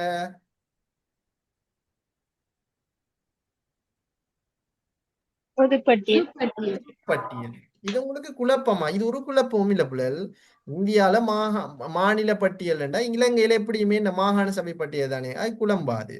மூடிய பட்டியல்னா நீங்க யோசிச்சு கொள்ளுங்க, மூடிய பட்டியல்னா மூடி இருக்குது, அப்ப மாகாணம் திறந்திக்கும், பொதுப்பட்டியலும் திறந்திக்கும். அப்ப எப்படியுமே மத்திய அரசு பட்டியலுக்கு யாருக்கும் கை வைக்க இயலாது, தொட இயலாது, பார்க்க இயலாது. அப்ப அது மூடிய பட்டியல்னா மத்திய அரசு பட்டியல் தான் விளங்கி வச்சுக்கொள்ளணும். பொதுப்பட்டியல்னா ஒட்டுவா பொதுவா இருக்கக்கூடிய ரெண்டுக்கு, மத்திக்கும் மாகாணத்துக்கு. அப்ப அதை நாங்க விளங்கி வச்சுக்கொள்ளணும். ஸோ அப்ப மாகாண சபை பட்டியல் என்ன, போலீஸ் இப்ப மாகாணங்கள்ல இப்ப ஒவ்வொரு மாகாணங்களையும் போலீஸ் ஒவ்வொரு மாதிரி இருப்பாங்க. சில மாகாணங்கள் ஆக்டிவ் ஆயிப்பாங்க, சில மாகாணத்துல ட்ரெஸ் கோடு கொஞ்சம் கொஞ்சம் வித்தியாசமாயிக்கும். அதுக்காக எல்லா எல்லா அந்த ஒரு அந்த எல்லோ கலர் தானே, முழு நாட்டுக்கும் எல்லோ தான் போலீஸ்னது எல்லோ. சரி, அதுல எந்த மாற்றங்களும் இல்லை. என்ன ஒற்றையாட்சி மர ஈஸ்டர்ன்ல போலீஸ் வந்து நீல ட்ரெஸ்ஸை போட்டுட்டு மேல் மாகாணத்துல கருப்பு ட்ரெஸ் போட்டுட்டு சுத்தி தெரியலாது. போலீஸ் வந்து முழு நாட்டுக்கும் ஒரு ட்ரெஸ் தான். சரி, அந்த எல்லோ கலர், அந்த எல்லோ கலர் எங்க வந்தேன்னு தெரியுமா? எந்த நாட்டை பார்த்து நம்ம நாட்டுக்கு எல்லோ கலர் கொடுத்தேன்னு தெரியுமா? இந்தியா. இந்தியா தான். இந்தியாலையும் போலீஸ் இந்தியா. எல்லோ தான் இருக்குது. ஏன்னா இந்தியா யாரு நம்மடு தந்தை. தந்தை. அப்ப அவங்கள பார்த்துதான் நாம முடிவெடுக்கிறது. சரி, ரைட். அப்ப போலீஸ் அறிக்கையிலும் பொதுமக்கள் சமாதானம், மாகாண திட்டங்கள், உள்ளூராட்சி மன்றங்கள், மாகாண வீடுகள், கட்டுமானங்கள், விவசாய சேவை. இப்ப பாருங்க, நம்ம நாட்டுல வந்து சில மாகாணங்கள் நல்ல டெவலப். இப்ப மத்திய மாகாணத்துக்கு போய் பார்த்தீங்கன்னா எப்படி டெவலப் தெரியுமா? ஏன்னா அங்க நல்லா செய்யறாங்க. இதே வட மாகாணத்துல வளம் மீக்குது. எந்த மாகாணம் நல்லா வீழ்ச்சின்னு சொல்றேன், யார் எதை சொல்றீங்க?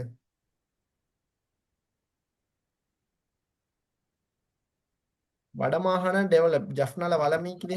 கிழக்கு மாகாணமும் டெவலப், ஏன்னா நல்ல ரோடு எல்லாம் நல்லா செஞ்சிக்கிறாங்களே. இங்க கிழக்கு இந்த சவுத் ஈஸ்ட் யூனிவர்சிட்டி போற வழி காத்தாங்குடி ரோடு எல்லாம் நல்லா செஞ்சிக்கிறாங்களே. சில ஏரியால அப்படி இல்லை. மத்திய மாகாணத்துல ரோடு இல்லை, ஆனா அந்த டூரிஸ்ட் ஏரியாவும் நல்லா செஞ்சிக்கிறாங்க.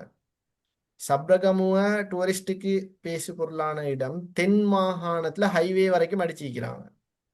ரைட். வடமேல் மாகாணம் கொழும்பிடி. கொழும்பு சொல்லவா வேணும், ஹைவே எல்லாம் அங்கதானே இருக்குது, தாமரை கோபுரத்துல. அது அதை சொல்றேன். எல்லாம் டெவலப் தானேண்ணா. மேல் மாகாணம் வடமேல சொல்லலாம். கொழும்பு குருநாயகல், சாரி, புத்தளம் குருநாயகல் கிட்டத்தட்ட கொஞ்சம் டெவலப் குறைஞ்சது, பெரும்பாலும் டெவலப் குறைஞ்சது என்று சொல்ல இயலாது. அங்க யூனிவர்சிட்டி ஒன்று இருக்குது, குருநாயகல யூனிவர்சிட்டி ஒன்று மீக்குது. ஆனா அடுத்த மாகாணங்கள் எடுத்தா யூனிவர்சிட்டி 1 2 3 உண்டு இருக்குது. இப்ப கிழக்கு மாநிலத்துல உண்டு ஆகிக்குது யூனிவர்சிட்டி.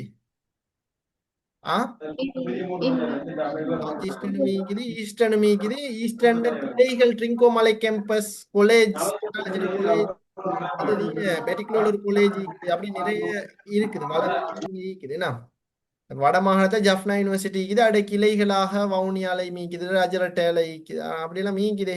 எல்லா மாகாணங்களையும் அப்படித்தான் அந்த யூனிவர்சிட்டிகள் வந்து பயனுள்ள யூனிவர்சிட்டி இருந்தாலும் அது எல்லா மாகாணத்துக்கும் ஈக்குவலா தான் அடிச்சிக்கிறாங்க. சரி, ஓகே. இந்த மாகாணம்னு சொல்ல அப்ப நாம இதை எடுப்போம். புத்தளத்தையும் குருநாயகலையும் கொண்ட வடமேல் மாகாணம் கொஞ்சம் டெவலப் குறைவுன்னு வச்சுக்கோமே. சும்மாவ அது நான் கருத்து கணிப்புல சொல்லவும் இல்லை, ஆதாரத்தோட சொல்லவும், சும்மா வச்சுக்குவோம். அது வந்து அப்ப அங்க கொஞ்சம் டெவலப் ஆகிக்கும், ஏனைய மாகாணங்கள் கொஞ்சம் டெவலப் கூடதாயிக்கும். அது அந்த மாகாண ஆளுநர்கள் வந்து சிறப்பாக செய்கிறாங்க. ஒரு மாகாணத்துல டெவலப் வந்து அந்த ஆளுநரோட கையில தான் நீக்குது. ஆளுநர் சரியா செயற்பட்டா தான் மாகாணம் சரியான முறையில் நடக்கும். ஆளுநர் கணக்கில்லாம இருந்தா மாகாணமும் கணக்கில்லாம தான் இருக்கும். அப்ப அந்த ஆளுநர் தான் மெயின். இந்தியாட தமிழ்நாட்டுக்கு சிஎம் பார்த்தீங்களா, விஜயே கொண்டாடுறாங்க. அவர் சிஎம் ஆகினா அந்த நாடு, அந்த தமிழ்நாடு ஸ்டேட் மாறும். அது மாதிரி தான் நம்ம நாட்டிலையும் மாகாண ஆளுநருக்குன்னு சொல்லி எலெக்ஷன் வச்சலாம் அப்படி இல்லை. அதை ஜனாதிபதி தெரிவு செய்யற. மாகாண ஆளுநரை ஜனாதிபதி தான் தெரியும். அப்ப ஜனாதிபதி தான் நல்ல ஆக்களை பார்த்து போடணும். சரி, ரைட். அப்ப அதை நாங்க விளங்கி வச்சுக்கொள்ளணும். அப்ப இதெல்லாம் அவங்களோட அதிகாரத்துக்கு உட்பட்ட வகையில ஈக்கும். அதே மாதிரி துணைநிலை சட்டங்களை உருவாக்குற அதிகாரம், குறிப்பாக துணைநிலை சட்டங்கள்னா இந்த குறிப்பா மாகாண திட்டங்களுக்கு ஒவ்வொரு வித்தியாசமான திட்டங்களை ஒரு மாகாணமும் கொண்டிருக்கும். உள்ளூராட்சி மன்றங்கள் மாகாண வீடுகளை வந்து சில மாகாணங்கள் நல்ல வீடுகளை கட்டி கொடுக்கும், நல்ல சல்லிகளை கொடுப்பாங்க மாகாண மக்களுக்கு, மாகாண பாதுகாப்புகள் கூடைக்கும், விவசாய உரங்கள் அதுகள் எல்லாம் மாகாணங்கள் பெற்றுக் கொடுக்கும். அப்ப அதெல்லாம் வந்து மத்திய அரசுக்கு கீழே வாரதுதான். ஆனா அதுக்கு கொஞ்சம் மோடிஃபை பண்ற மாதிரி அவங்க சட்டங்களை உருவாக்கி கொள்ளலாம். மத்திய அரசோட இணைஞ்சு போற மாதிரி சட்டங்களை தான் துணைநிலை சட்டங்கள்ன்றது. அதே மாதிரி இரண்டாம் பட்டியா மூடிய பட்டியா நாங்க பார்த்துட்டோம். பாதுகாப்பு வெளிவிவகாரம் நிதி இவங்கட கையில தான் நீக்கும். 9 மாகாணத்துக்கும் இவங்க தான் நிதியை கொடுக்குற.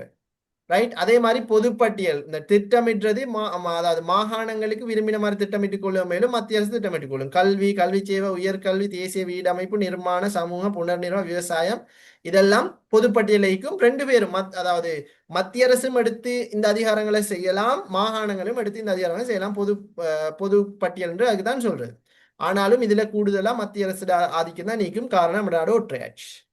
ரைட். அப்ப அதை நாங்க விளங்கி வச்சுக்கணும். ஸோ மாகாண சபை அரசாங்க முறை கட்டமைப்பு, இப்ப நாங்க 9 மாகாணம், இதெல்லாம் இந்த 13ஆம் திருத்தத்தால வந்ததுதான் மாகாண சபை முறைமை. ரைட்.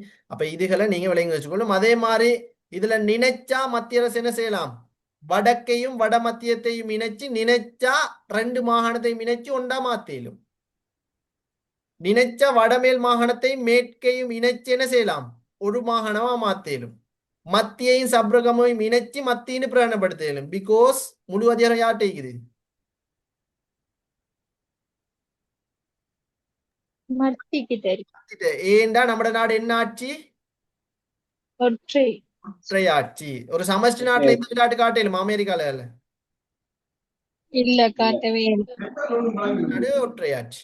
அதை நாங்க விளங்கி வச்சுக் கொள்ளணும். மத்திய அரசின் பார்லிமெண்ட்டுக்கு தாக்கம் ஏற்படுத்தக்கூடிய வகையில மாகாணங்களுக்கு சட்டம் உருவாக்க இயலாது. ரைட். அப்ப அது நாங்க விளங்கி வச்சுக்கொள்ளணும். மாகாண சபை மாகாணங்களுக்கு மட்டும்தான், மத்திய அரசுக்கு எல்லாம் அவங்களுக்கு ஒன்றும் செய்ய இயலாது. மாகாணத்துல எல்லைக்குட்பட்ட வகையில அவங்களுக்கு செஞ்சு கொள்ள இயலும். மத்திய அரசோட உடன்பட்டு என்னென்றாலும் செஞ்சு கொள்ள இயலும். அப்ப அதை நாங்க விளங்கி வச்சுக்கொள்ளணும். ரைட். என்னதான் அதிகாரங்களை கொடுத்தாலும் கூடுதலான அதிகாரங்கள் மத்திய அரசிட்ட தான் கொடுத்துக்கிறாங்க. அதே மாதிரி மத்திய அரசிட பிரதான நிறைவேற்று அதிகாரம், நம்ம நாட்டு நிறைவேற்று அதிகாரம் 2ஆ பிரிவுதானே, ஒன்றா ஜனாதிபதி, இன்னொன்று பிரதமர், உள்ளிட்ட அமைச்சரவை. அதே மாதிரி மாகாணத்திட நிறைவேற்றும் 2ஆ பிரியுது. ஒன்று மாகாண ஆளுநர், இன்னொன்று அதே மாகாணத்திட பிரதமர் உள்ளிட்ட அமைச்சரவை என்று சொல்ற. சரி, ஒவ்வொரு மாகாணத்துக்கும் அப்படி இருக்குது. அமைச்சரவையின் ஆலோசனையில செயற்படல் வேண்டும். மாகாண ஆளுநரும் மாகாண அமைச்சர்களோட ஆலோசனையில செயற்பட வேண்டும். அவங்களுக்குரிய நிதி எல்லாம் மத்திய அரசு தான் கொடுக்கும். சரி, அப்ப அதை வந்து விளங்கி வச்சுக்கணும். அதே மாதிரி மாகாண ஆளுநர்களை ஜனாதிபதி மூலம்தான் நியமனம் செய்வாங்க. எது எப்படி இருந்தாலும் இந்த 13ஆம் திருத்தத்துல மத்திய அரசுக்கு கூடுதலான அதிகாரங்களை தக்க வச்சு கொண்டுதான் மாகாணங்களுக்கு அதிகாரங்களை கொடுத்திருக்கிறாங்க. மத்திய அரசுக்கு தான் எல்லா அதிகாரங்களும் உரியது. எஞ்சிய அதிகாரங்களும் கூட மத்திய அரசு தான் நீக்குது. பிகாஸ் இது ஒற்றை சமஷ்டி நாடு அல்ல, ஒற்றை நாடு. அப்ப இப்படித்தான் இங்க அதிகாரங்கள் எல்லாம் இருக்கும் என்றதை நாங்க விளங்கிச்சு. எனவே இந்த 13ஆவது திருத்தத்தினுடைய சமரி என்னன்னா, ஜனாதிபதி அதிகாரத்தை இங்க மாற்றங்கள் கொண்டு வரவும் இல்லை. அதே மாதிரி நம்ம நாட்டுற சிஸ்டத்தை மாத்திர அப்படி ஒன்றும் இல்லை. 2 சேஞ்ச். ஒன்று, நம்ம நாட்டை இந்த 13ஆம் சீர்திருத்தத்தை தொடர்ந்து நம்ம நாட்டுற அரச கர்ம மொழியாக தமிழ் பிரகடனப்படுத்தப்பட்டுச்சு. இது ஒரு சேஞ்ச். 2வது, நம்ம நாட்டில் மாகாண சபை முறை அறிமுகம் செய்யப்படும். இந்த 2 மட்டும்தான். வேற எது வந்தாலும் கண்ணை மூடிட்டு பிள்ளைங்க அடிச்சுட்டு போதானே நிற்குது. 2 சேஞ்ச், வேற ஒரு சேஞ்சும் இல்லை. இப்ப டவுட்டை கேளுங்க பாம், என்ன டவுட் இருக்குது இப்ப?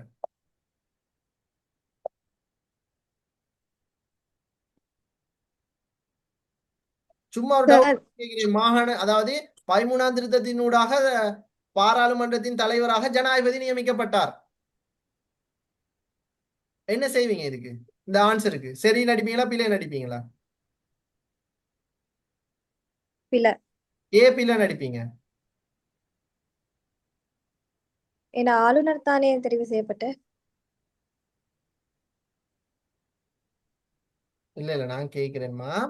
இப்ப நாங்க இந்த 13ல வந்து என்ன எத்தனை மாற்றம்னு நாங்க பார்த்தோம்?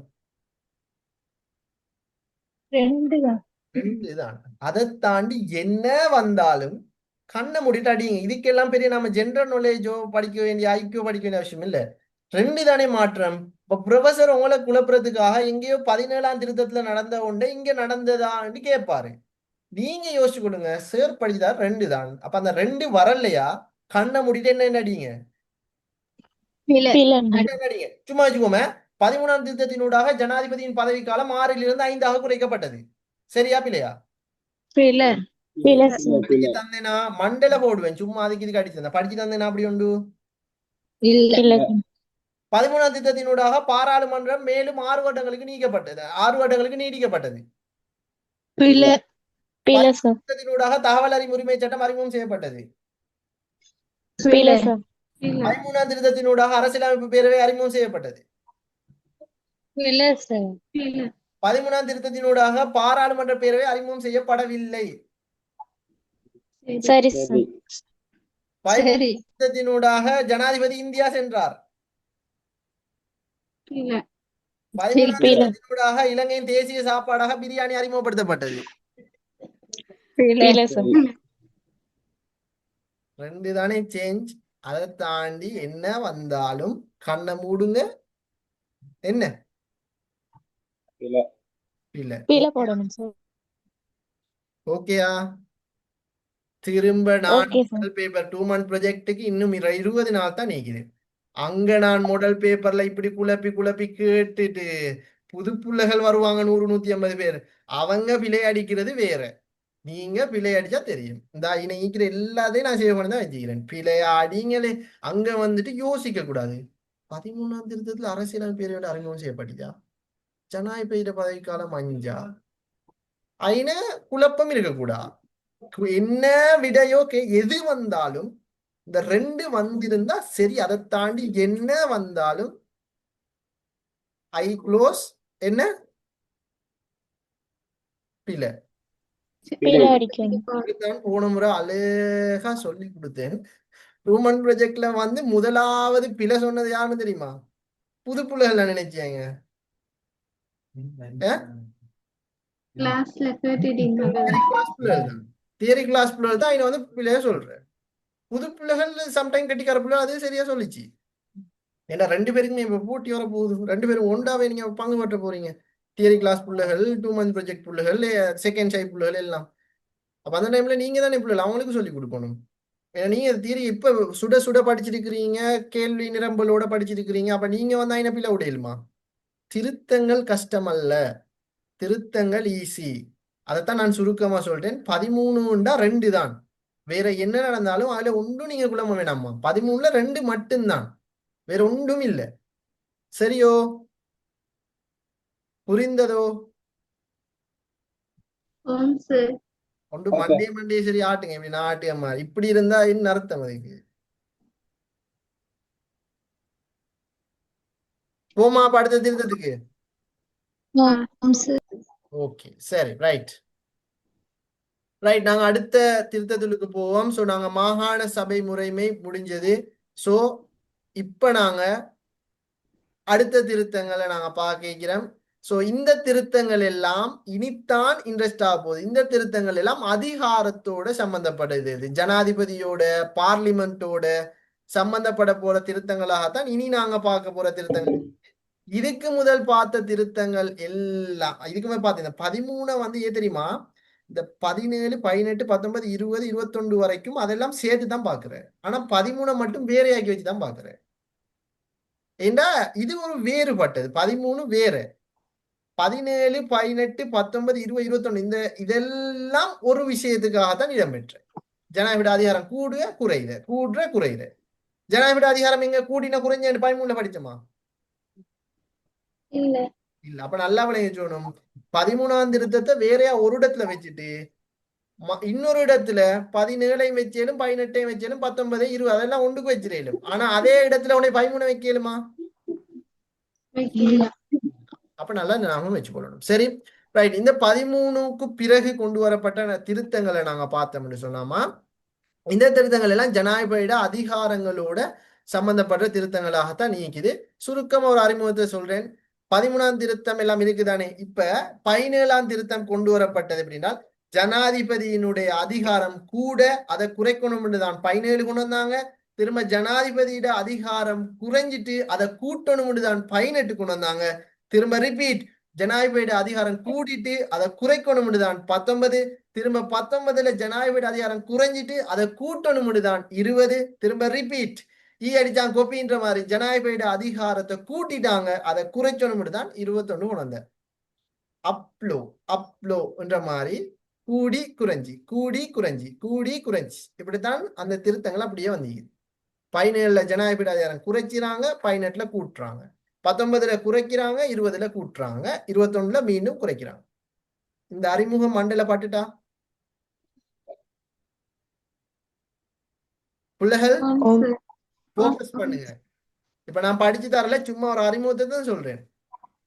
இப்ப உங்களுக்கு நீங்க ஒருவேளை குழம்புறதுக்கு இப்படி சொல்லி இருந்தா குழம்பலாம். என்ன, 17லையும் கூடி 18லையும் கூடி 19ல குறைஞ்சிச்சு, திரும்ப 20ல கூடி 21ல குறைஞ்சி, இப்படின்னா நம்ம குழம்புறது ஓகே. ஆனா இங்க என்ன, 18ல அறிமுகம், அதாவது ஸ்டார்டிங் 17ல சரியா சொல்லிங்க, ஜனாதிபதி அதிகாரத்தை குறைக்கிறாங்க, 18ல கூட்டுறாங்க, 19ல குறைக்கிறாங்க, 20ல கூட்டுறாங்க, 21ல குறைக்கிறாங்க. ஷஃபாக் ரிப்பீட் சொல்லுங்க பாப்போம். எப்படி ஷஃபாக் சார் சொல்லுங்களேன் கொஞ்சம். 13ல வந்துட்டு குறைக்கிறாங்க. ஹலோ, ஓகே ஓகே சொல்லுங்க. சொல்லுங்கதா ஓ பேச விளங்குதா சார்? விளங்குது விளங்குது விளங்குது. 13ல குறைக்கிறாங்க,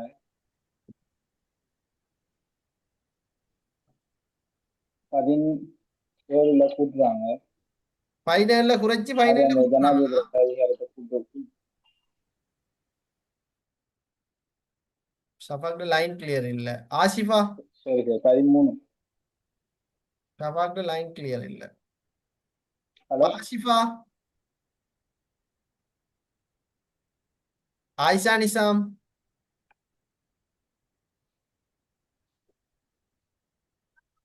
இஷ்ஃபா, ரம்யா, நான் கூப்பிடுறாக்கள் குயிக்க வந்து சொல்லலாம். ஹில்மா, ஹில்மா எங்க? மிச்ச நாளா பேசுறதும் இல்ல, சும்மா ஈக்கிறபடியே. ஹில்மா,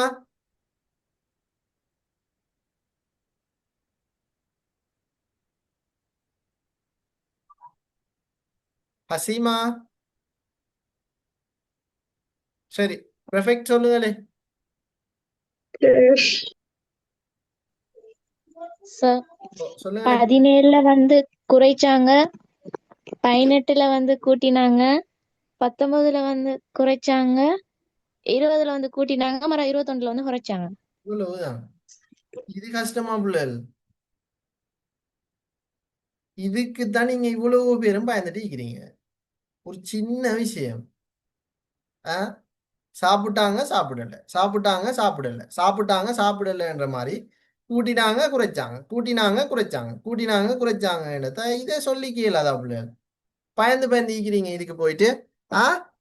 சரி ஓகே. நாங்க அப்ப 17 இன்னைக்கு நாங்க பார்க்க இருக்கிறோம்.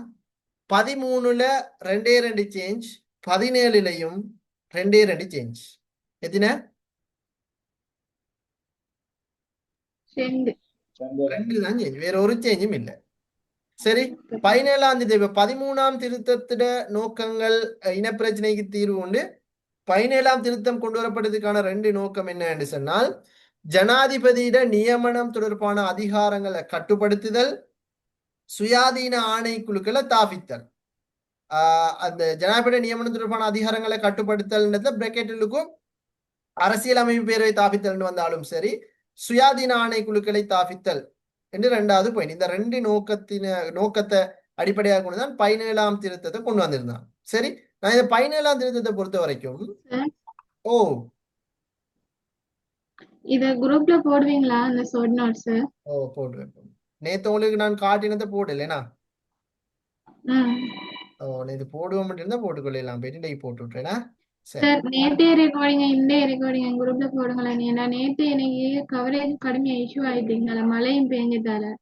போட்டு விட்டேன். அப்லோட் ஆயிட்டு நான் போடலைன்னா அந்த கிளாஸ்ல 100 பேர் இருந்தா 40 பேர் வார அப்ப அவங்கள ரிமூவ் பண்ணணும் குயிக்கா. அதுக்காக தான் நான் போடல. ஸோ இன்னைக்கு நான் போட்டுட்டேன். சரி. Okay right.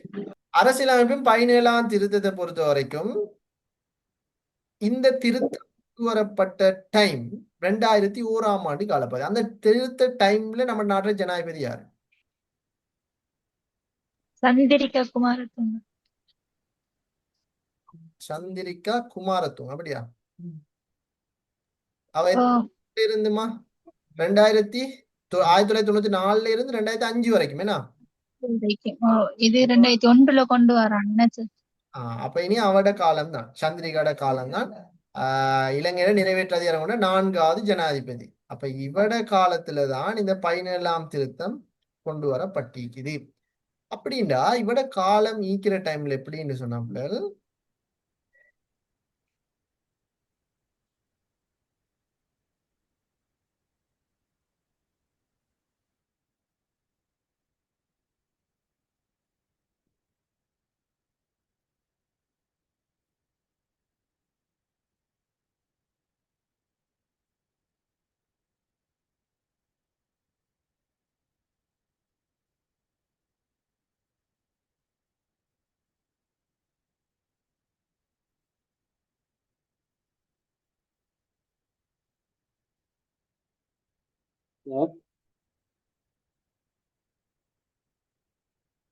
ஹலோ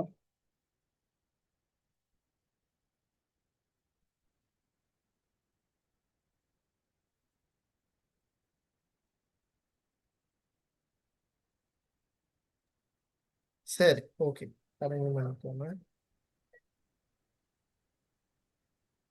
சந்திரிகா தெரியும் தானே எல்லாருக்கும்? ஓம் சார். ஈக்கிறா ஈக்கிறா மண்டே போட்டா இவரே. இருக்கிறா. சரி ஓகே. தென் இவதான் சந்திரிகா. அப்ப இவருடைய காலத்துல தான் இந்த 17ஆம் திருத்தம் கொண்டு வரப்பட்ட பார்லிமெண்ட் இணைஞ்சி பாராளுமன்றத்துல எல்லாம் கொண்டு வரப்பட்டுச்சு. அப்ப இவருடைய காலத்துல எப்படின்னா ஒரு விமர்சனம் வருது. எப்படின்னா அரசாங்க ஊழியர்கள் 500 பேருண்டா 300 பேர் இவட ஃபேமிலியாக்கள். எப்படி? 300 பெரும்பான்மையானவங்க. அரசாங்கத்துல இருக்கிற அரசாங்க ஊழியர்கள் கவர்மெண்ட் ஜாப் செய்யற எல்லாரும் ஒரு 500 பேர் வச்சுக்கோங்க. லட்சக்கணக்கில் வேலை செய்யறாங்க. நான் சும்மா சொல்றேன். 500 பேர் என்று சொன்னா அந்த 500 பேர்ல 300 பேர் இவர ஃபேமிலியாக்கள். இது திறமையின் அடிப்படையில வாரத்துக்கு வாய்ப்பிக்கா? இல்ல, அவரோட ரிலேட்டிவ்ஸ் கொடுத்துக்கலாம். அவனோட சுயநலத்துக்காக கொடுத்துக்கலாம். அப்ப இது அந்த டைம்ல பார்லிமெண்ட்ல எல்லாம் சரியான மாதிரி விமர்சிக்கப்பட்ட. அப்ப இது ஏன் நடந்தேண்டா நாங்க என்ன செஞ்சோம், இதை நாங்க எப்படி பார்த்தோம்னா இது ஏன் இப்படி நடந்திருக்குது. 500 பேருண்டா 300 பேர் வந்து ஃபேமிலி ஆக்கள். ஆனா டேலண்ட் இல்ல. அரசியல் சார்பின் அடிப்படையில தான் என்ன செஞ்சிருக்கிறாங்க, அந்த நியமனங்களை கொடுத்திருக்கிறாங்க. இந்த அரசியல் சார்பின் அடிப்படை நியமனம் கொடுக்குறது சோல்பரியில ஒரு பேர் ஒன்று சொன்னாங்க. என்ன பேர்? என்ன முறை?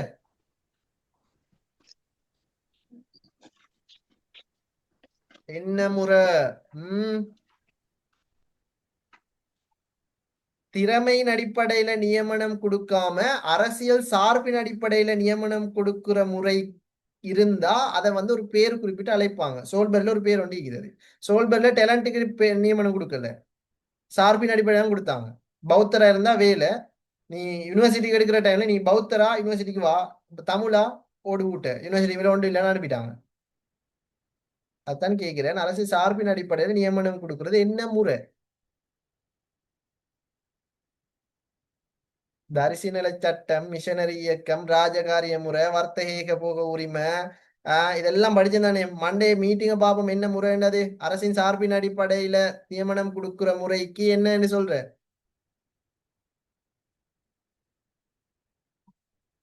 அந்த எனக்கு அந்த பேர் வந்து எனக்கு எப்படி ஞாபகம் வர அந்த டைம்ல நான் ஞாபகம் வச்சிருந்தேன். அந்த இந்தியாவில் ஒருத்தர் ஜோக்கர் இருக்காரு தானே, மொட்டை ஜோக்கர், அவரோட பேர் என்ன இப்ப சொல்லுங்களேன்.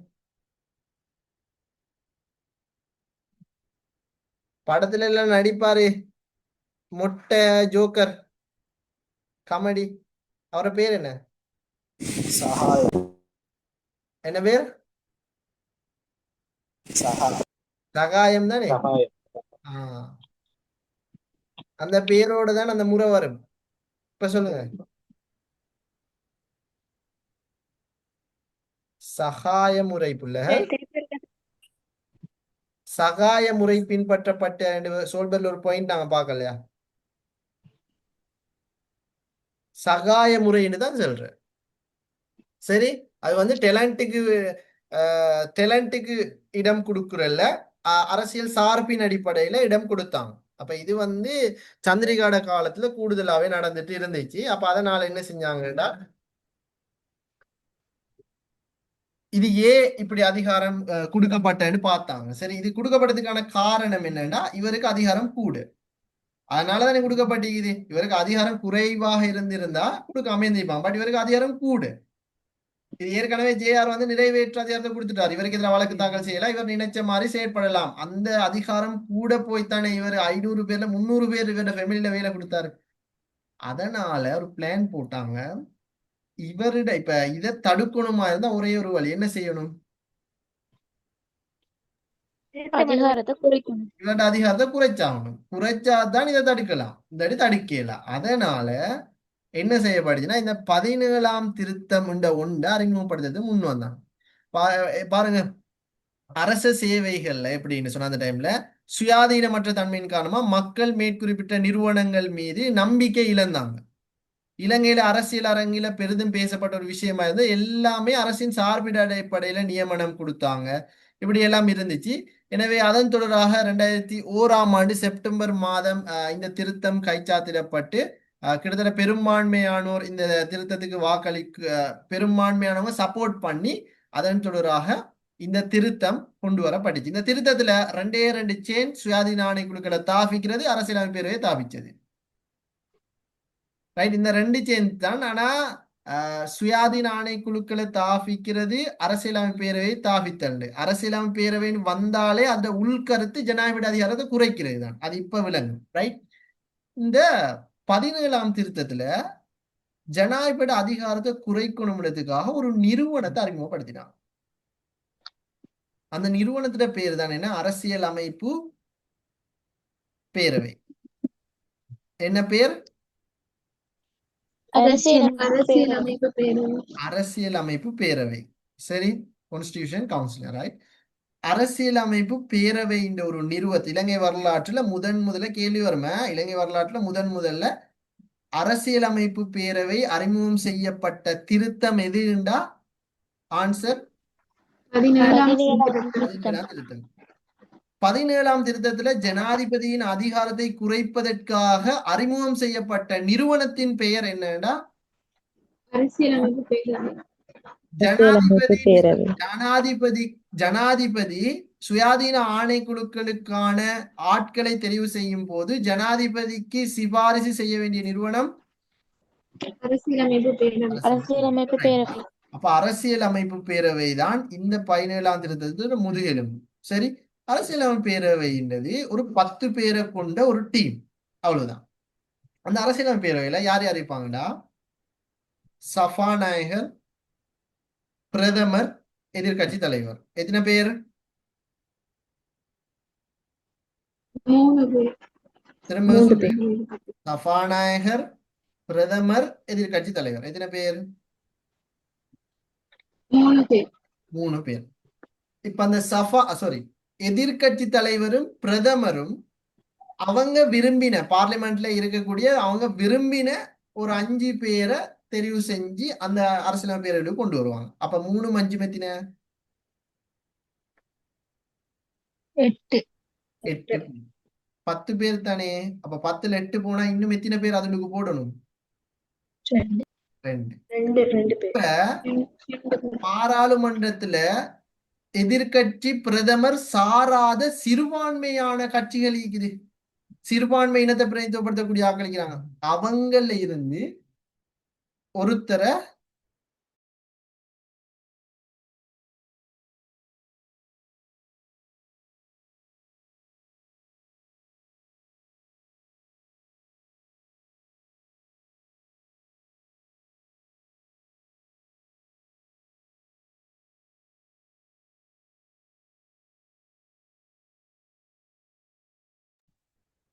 ரைட். ஓகே பிள்ளைகள், சரி. எனவே இதுல நாங்க பார்ப்போம் திரும்பவும் ஜனாதிபதி வருவாரா இந்த 10க்கு? பிள்ளைகள் அவதானிக்கிறீங்களா? இங்க ஆம் சார். பேசுறது எல்லாருக்கும் இல்ல, நான் பேசுறது கேக்குதா? ஆம் சார். ஆம் சார். ஆயத்துல பேசுங்களே, பேசுறது கேக்குதா? எல்லாருக்கும் நீக்கிறீங்களா? ஓம் சார். அப்ப ஓ சார் கேக்குது. சைலண்ட் ஆகிக்கிறீங்கம்மா. சரி, ரைட். அரசியலமைப்பு பேரவையில 10 பேர், பிரதமர், எதிர்க்கட்சி தலைவர், சபாநாயகர், இந்த 3 பேர். அதுக்கு பிறகு எதிர்க்கட்சி உள்ளுக்கு வந்திக்கக்கூடிய பிரதமரும் எதிர்க்கட்சி தலைவரும் விரும்பி 5 பேரை தெரிவு செய்வாங்க. அப்ப மொத்தம் 3 5 8. திரும்ப சிறுபான்மை இனங்களை பிரதித்துவப்படுத்தக்கூடிய ஒருத்தரை ஜனாதிபதி அதுல கொண்டு போய் போடுவாரு, 9. அதுக்கு பிறகு ஜனாதிபதி அவர சுய விருப்பின் பேர்ல யாரையேனும் பார்லிமெண்ட்ல இருக்கக்கூடிய யாரையேனும் அந்த டீம் உள்ளுக்கு அனுப்புவார். அப்ப மொத்தம் 10 பேர். இந்த 10 பேர் இருக்கிறாங்க. இப்ப இந்த 10 பேரு தான் நாட்டை இயக்க போறாங்க. இந்த 10 பேருட கையில தான் எல்லாம் இருக்கு. சரியா? ஹில்மா, ஓ சார். ஹில்மா, அந்த 10 பேர் என்ன கொஞ்சம் சொல்லுங்க, யார் யாருன்னு. நான் என்றேன். சொல்லுங்க. பிரதமர் ஓகே. பிரதமர், சபாநாயகர், ஜனாதிபதியால் நியமிக்கப்பட்ட உறுப்பினர் ஒருவர். பிள்ளை பிள்ளை பிள்ளை பிள்ளை பிள்ளை அப்படி சொல்லக்கூடாது. அழகா ஓர்டருக்கு சொல்லணும். பிரதமர், சபாநாயகர்,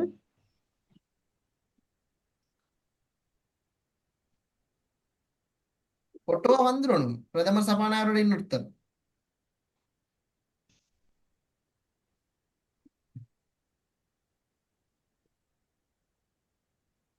டைம் தரவா 30 செகண்ட். வேற யாரும் சொல்ல வேணாம். இல்மா, இல்மா ஓட தேவையில்லைங்க, இங்க இங்க வரும். ஹில்மாட்ட தான் கேட்டேன். ஹில்மா, ஓ சார்.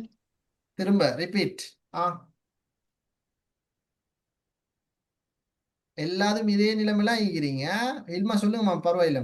இல்மா. சார் கொஞ்சம் இரு.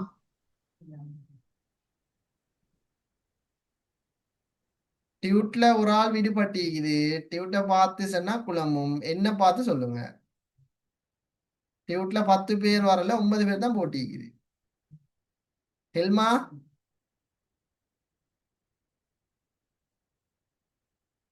எங்க? ஹில்மா, வாய்ப்பு திரும்ப வராத. ரைட். வேற யாரு சொல்ல போறேன்? ஜெனினா வந்து இன்னொரு பிள்ளை யாருமா? ஆம் சார்.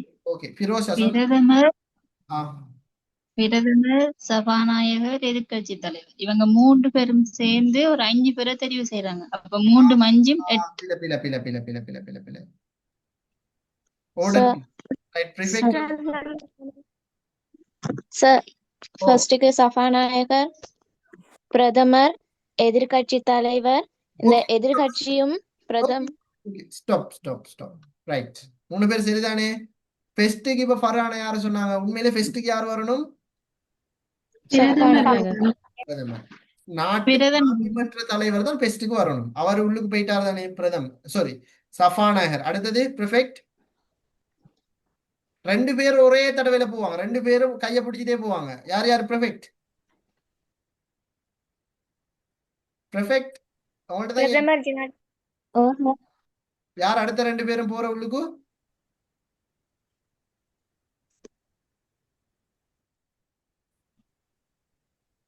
சார் ஃபர்ஸ்ட்டுக்கு வந்து பிரதமர் வருவாரா? ஏ பிரதமரா? சரி. சபாநாயகரா? ஃபெஸ்ட்டுக்கு சபாநாயகர், அப்ப 2வது பிரதமர் எதிர்க்கட்சி தலைவர் சேர்ந்து போவாங்க. பிரதமர், எதிர்க்கட்சி தலைவர். ஃபரானா சரியா? ஃபிரோஷா? ஆம் சார். இப்ப நான் சொன்ன ஆர்டர் ஃபர்ஸ்ட் இல்ல பிரதமர் சொல்லிட்டேன். பிரதமர் ஃபர்ஸ்ட் சபாநாயகர். ஃபெஸ்ட்டுக்கு சபாநாயகர். ரெண்டாவது அவங்க 2 பேரும் ஒரே ஸ்டெப் தான். சபாநாயகர் மட்டும்தான் தனியா போவார் ஃபெஸ்ட்டுக்கு. திரும்ப தனியா போக மாட்டாங்க, இவங்க 2 பேரும் சேர்ந்து தான் போவாங்க. எதிர்க்கட்சி தலைவர் அடுத்தது பிரதமர். ரைட். இப்ப உள்ளுக்கு எத்தனை பேர் இருக்கிறாங்க? ஃபரானா எத்தனை பேர் இருக்கிறாங்க? 3 பேர் சார். 3 பேர். இப்ப உள்ளுக்கு இருக்கக்கூடிய 2 பேர் இணைஞ்சு 5 பேரை தெரிவு செய்வாங்க. யார் அந்த 2 பேர்? எதிர்க்கட்சி தலைவர். பிரதமரும் எதிர்க்கட்சி தலைவரும் சேர்ந்து. பிரதமரும் எதிர்க்கட்சி தலைவரும் சேர்ந்து அவங்களுக்கு சார்பான 5 பேரை கொண்டு வருவாங்க. தென் எத்தனை பேர் டோட்டல்? 8 சார். 8. ரைட், 8 பேர். இன்னமைக்கு 2 பேர். அந்த 2 அடுத்தது யாரு சொல்லுங்கம்மா. அடுத்து பிரதமர்கிட்ட கட்சியிலையும் எதிர்க்கட்சியிலையும் சேராத ஏதாவது ஒரு சுயேட்சை குழுவோ இல்லாட்டி சிறுபான்மை கட்சியில இருந்து யாராவது ஒருத்தரை வந்து ஜனாதிபதி நியமிப்பாரு. சுருக்கமா சும்மா சிறுபான்மையினத்தை சேர்ந்த ஒருத்தர். ரைட். தென் 9. அடுத்து வேறொருத்தரை வந்து ஜனாதிபதி தெரிவு செய்வார். வேற இன்னொருத்தர் விருப்பமான ஜனாதிபதிக்கு விருப்பமான ஒருவரை தெரிவு செய்யும். ஜனாதிபதி தெரிவு செய்வார்.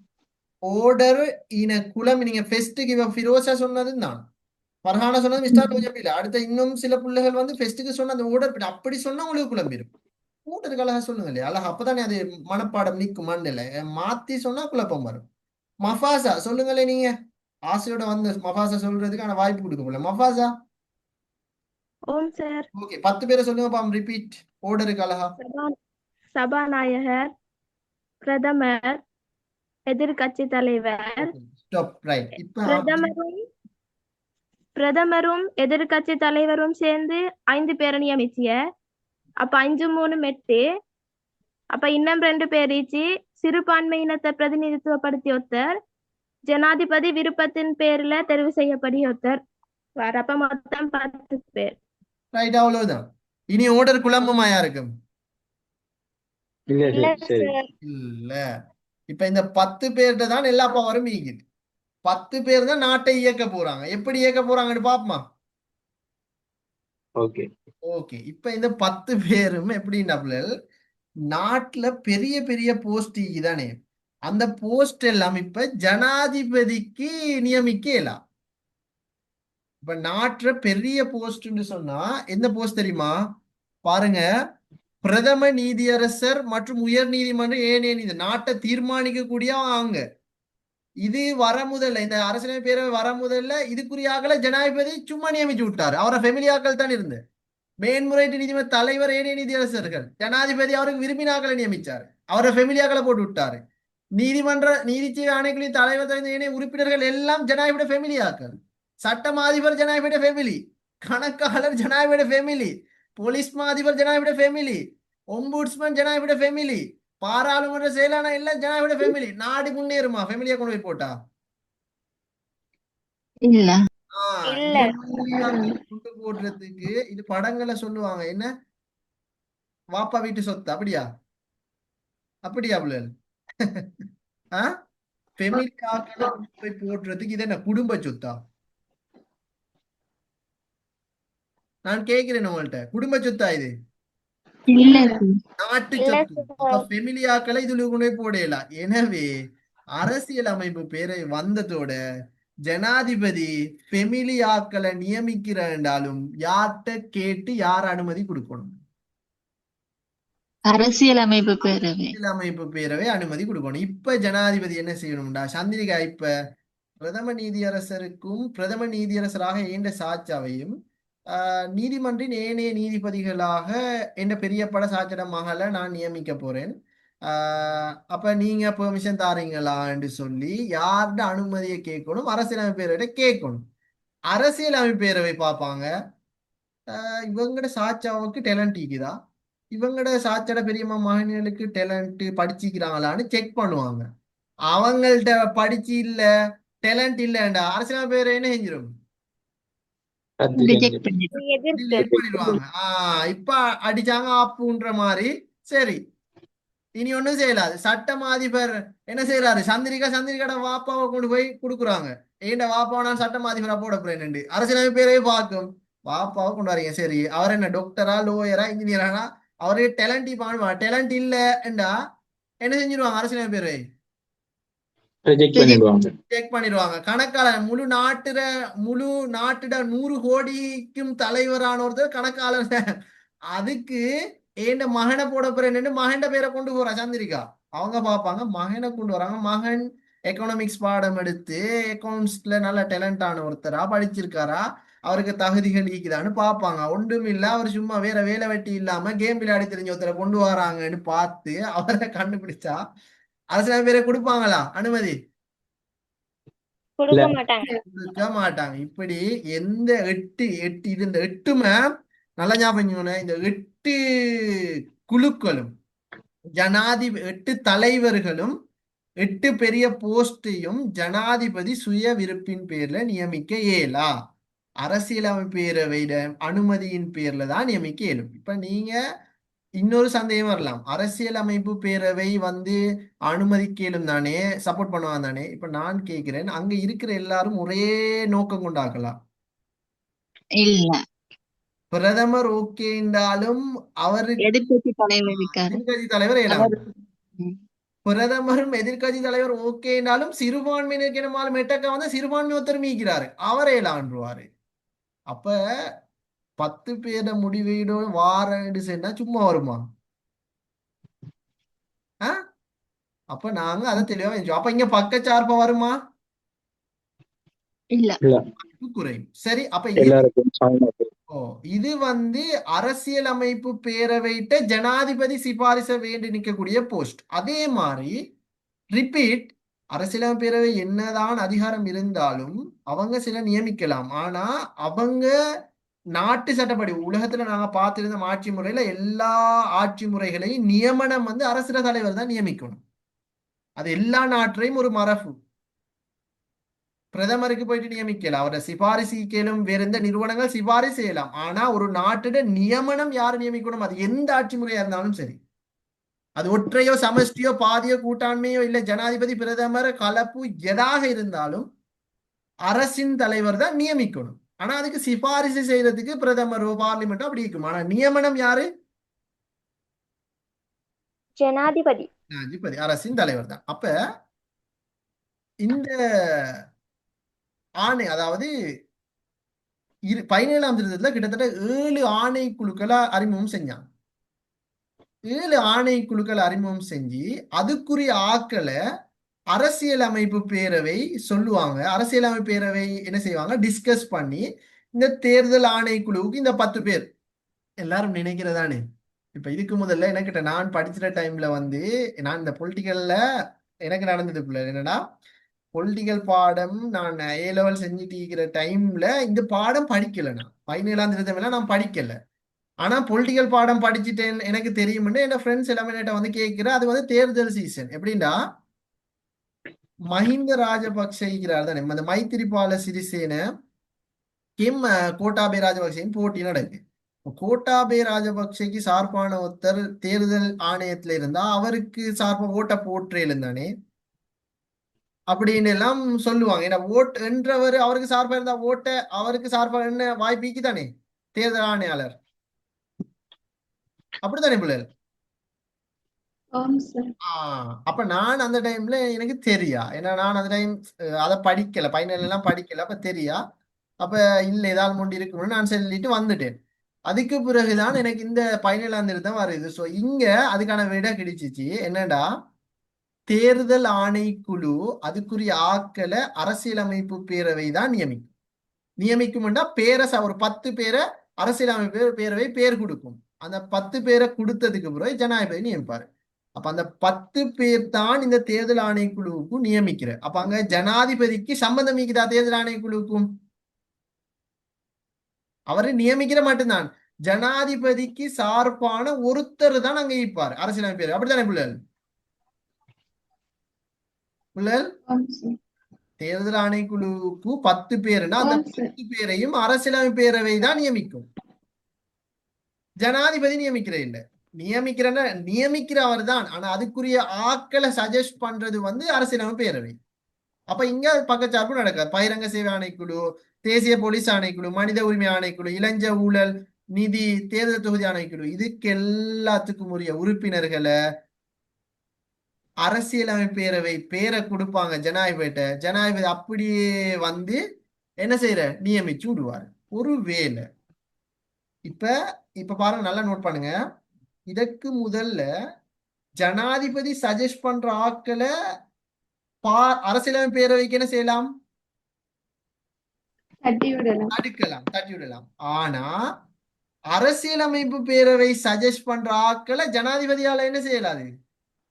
தட்டி விட இயலாது. இத நோட் பண்ணி கொள்ளணும்.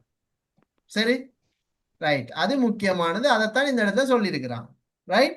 அப்ப இது பாருங்க, இது வந்து உண்மையிலே ஒரு நல்ல ஒரு திருத்தம். ஜனாதிபதியோட அதிகாரத்தை சூப்பர்வா குறைச்சிக்கிறாங்க.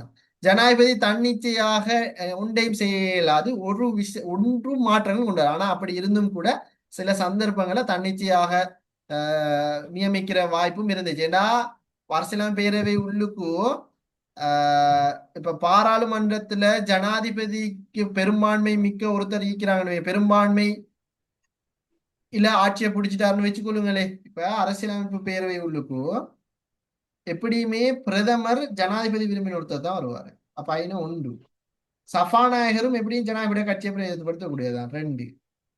அடுத்தது பிரதமரும் எதிர்கட்சியும் இணைஞ்சு 5 பேரை தெரிவு செய்வாங்களே, அதுல எப்படியும் ஒரு 3 பேர் வந்து ஜனாதிபதி சப்போர்ட் ஆனதான் வருவாங்க. அப்ப ஐநா 5. ஏற்கனவே சிறுபான்மை இனத்தை பிரதிநிதித்துவப்படுத்தக்கூடிய ஆளையும் ஜனாதிபதி தான் தெரிவு செய்யல. அப்ப அந்த சிறுபான்மை ஜனாதிபதிக்கு சப்போர்ட் ஆனால கொண்டு போய் போட்டா அப்ப 6. ஜனாதிபதி தண்ட சுய விருப்பின் பேரில கொண்டு போய் ஒருத்தர போடுவாரு. அப்ப ஐநா 7, 8. அப்ப 10 பேர்ல எப்படியும் 7 பேர் ஜனாதிபதிக்கு சார்பான. எதிர்கட்சி தலைவர் கொஞ்சம் எட்டக்கா இருப்பாரு. மத்தது வேற யாரு பிள்ளைல அவருக்கு எட்டக்கா இருக்க போறாங்க சொல்லுங்களே. ஆனா அப்படி ஒண்ணும் நடக்கல. ஜனாதிபதிக்கு எதிராக தான் அப்படி செயற்பட்டாங்க. அப்படி சார்பு உண்டு அந்த காலப்பகுதியில நடக்கல. உண்மையிலே இது ஜனாதிபதி எந்த அளவுக்கு தடுக்கலுமோ அந்த அளவுக்கு தடுத்தாங்க. ஆனா நான் சொல்றேன், ஒரு சில இடங்கள்ல தன்னிச்சை நடந்துச்சு. ஆனா பெரும்பாலும் 100க்கு 99% தன்னிச்சை நடக்கல. 1% தன்னிச்சை நடந்துச்சு லைட்டா. அது பெருசா பேசப்படல. ஆனா இது ஜனநாயக அம்சங்களை உள்ளடக்கி ஒரு திருத்தம். அதே மாதிரி ஜனாதிபதியோட அதிகாரங்களை குறைச்ச ஒரு திருத்தம். அப்ப இதை நாங்க தெளிவா விளங்கி வச்சுக்கொள்ளணும். தென் இந்த அரசியல் அமைப்புல 2 சேஞ்ச், ஒரு சேஞ்சும் இல்ல. 13லயும் 2 தான், 17லயும் 2 சேஞ்ச். ஒன்று ஜனாதிபதியோட அதிகாரங்களை குறைச்சது. அதுக்கு அடையாளம் தான் என்ன நிறுவனம்? அரசு பேரவையா?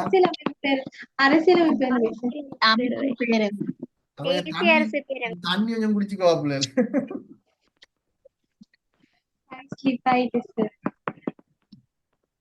தேசிய அரசு பேரவைன்னா அப்படியே முதலாம் தேசியாவுக்கு கூட்டு பேசிட்டீங்க. இல்ல சார், டங் ஸ்லிப் ஆயிட்டு, வாய் தவறி. சரி ரைட். அரசியலமைப்பு பேரவை. சரி, பிராக்கெட்ல ஞாபகம் வச்சுக்கொள்ளணும். முதலாவது சேஞ்ச் ஜனாதிபதி அதிகாரத்தை குறைச்சது. அதுக்கு அடையாளம் தான் பிராக்கெட்டுக்கு என்னன்னு சொல்லிடணும், அரசியலமைப்பு பேரவை. இரண்டாவது சுயாதீன ஆணைக்குழுக்களை உருவாக்கினது. எத்தனை சுயாதீன உருவாக்கப்பட்டிருக்குது? 7 ஆணைக்குழுக்கள் உருவாக்கப்பட்டி. இந்த 2 தான் சேஞ்ச். இந்த PDF வந்து இதுல நான் உங்களுக்கு போட்டிக்கிறேன், அதை நான் போடுறேன். இந்த PDFல 2 நோக்கங்கள் தான் இருக்குது. அரசியலமைப்பு பேரவை உருவாக்கப்பட்டது, அதை ஜனாதிபதி அதிகாரங்கள் குறைக்கப்பட்டனாலும் சரி. சுயாதீன ஆணைக்குழுக்களை ஜனாதிபதி அதிகாரங்களில் இருந்து விடுவித்தமை அல்லது சுயாதீன ஆணைக்குழுக்கள் அறிமுகப்படுத்தப்பட்டமை அப்படின்னு சொன்னாலும் சரி. எது எப்படியோ எத்தனை சேஞ்ச்? 2. ரைட். இப்ப சொல்லுங்க, 17ஆம் திருத்தத்தில் ஜனாதிபதி பதவிக்காலம் 6 இருந்து 5 குறைக்கப்பட்டது. 17ஆம் திருத்தத்தில் பாராளுமன்ற பேரவை அறிமுகம் செய்யப்பட்டது. பிழை. பிழை. 17ஆம் திருத்தத்தினூடாக பாராளுமன்றத்தின் தலைவராக பிரதமரை நியமித்தது. 17ஆம் திருத்தத்தினூடாக ஜனாதிபதி சிங்கப்பூருக்கு சொல்ல அனுமதித்தது. பிழை. 17ஆம் திருத்தத்தினூடாக இந்தியா இலங்கைக்கிடையே புரிந்துணர்வு ஒப்பந்தம் எட்டப்பட்டது. பிழை. 17ஆம் திருத்தத்தினூடாக இலங்கை அரசகர்ம மொழியாக தமிழும் பிரகடனப்படுத்தப்பட்டது. பிழை. 17ஆம் திருத்தத்தினூடாக இலங்கையில் மாகாண சபை முறைமை அறிமுகம் செய்யப்பட்டது. பிழை. 17ஆம் திருத்தத்தினூடாக இலங்கை ஜனாதிபதிக்கு இந்தியா ஜனாதிபதியின் மகளுக்கிடையில் திருமணம் நடைபெற்றது. பிழை. எது வந்தாலும் இந்த ரெண்டை தாண்டி எது வந்தாலும் கண்ணை மூடுங்க. என்ன பிழை அடிக்கும். பிழை அடிச்சாச்சு, முடிஞ்சா. இதுக்கு பிறகு தொண்டமானார்ல அப்படி ஒரு கேள்வி வந்துச்சு, சீட்ஸ்ல இப்படி ஒரு கேள்வி வந்துச்சு, மாகாண சபை பேப்பர்ல இப்படி உண்டு, அந்த சேர்த்து அந்த பேப்பர்ல இப்படி, எது எப்படி வந்தாலும் யோசிக்க கூடாது. அங்க சார் படிச்சு தரலையே இப்படி ஒன்று ஈக்கிதாண்டி யோசிக்க கூடாது. ஈக்கிறது ரெண்டு சேஞ்ச், அதை தாண்டி என்ன புதுசா வந்தாலும் கண்ணை மூடுங்க. பிழை அடிச்சா சரி, மண்டையில பட்டிச்சா ஓ சார். கிளியரா? இப்ப சந்தேகத்தை கேளுங்க பாம். அடுத்தது அரசியலமைப்பு பேரவையோட தலைவர் யாரு? சபாநாயகர். சபாநாயகர். ஓகே, இப்ப ஏதாவது சந்தேகம் என்ன கேளுங்கம்மா.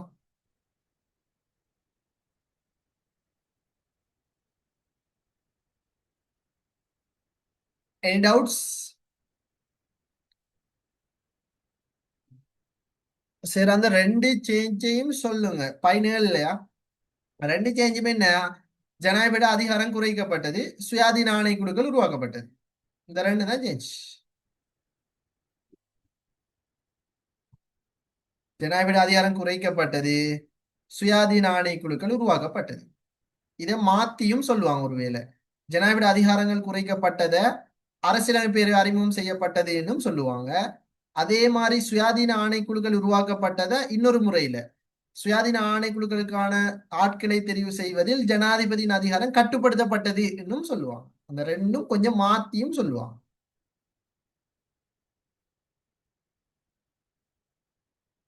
அதனால இந்த பிடிஎஃப்லயே ஒழுங்கா போட்டுட்டு அவங்களுக்கு விளங்கிடும் மேப்ல. இல்லாட்டி நீங்க அதை மாத்திக்குவீங்கன்னா அந்த ரெண்டு முறையிலையும் வாரத்தை பிராக்கெட்ல அப்படியே போட்டு அனுப்புறேனே நான் டேபிள். இல்ல நீங்க மாத்திக்குவீங்கண்ணா.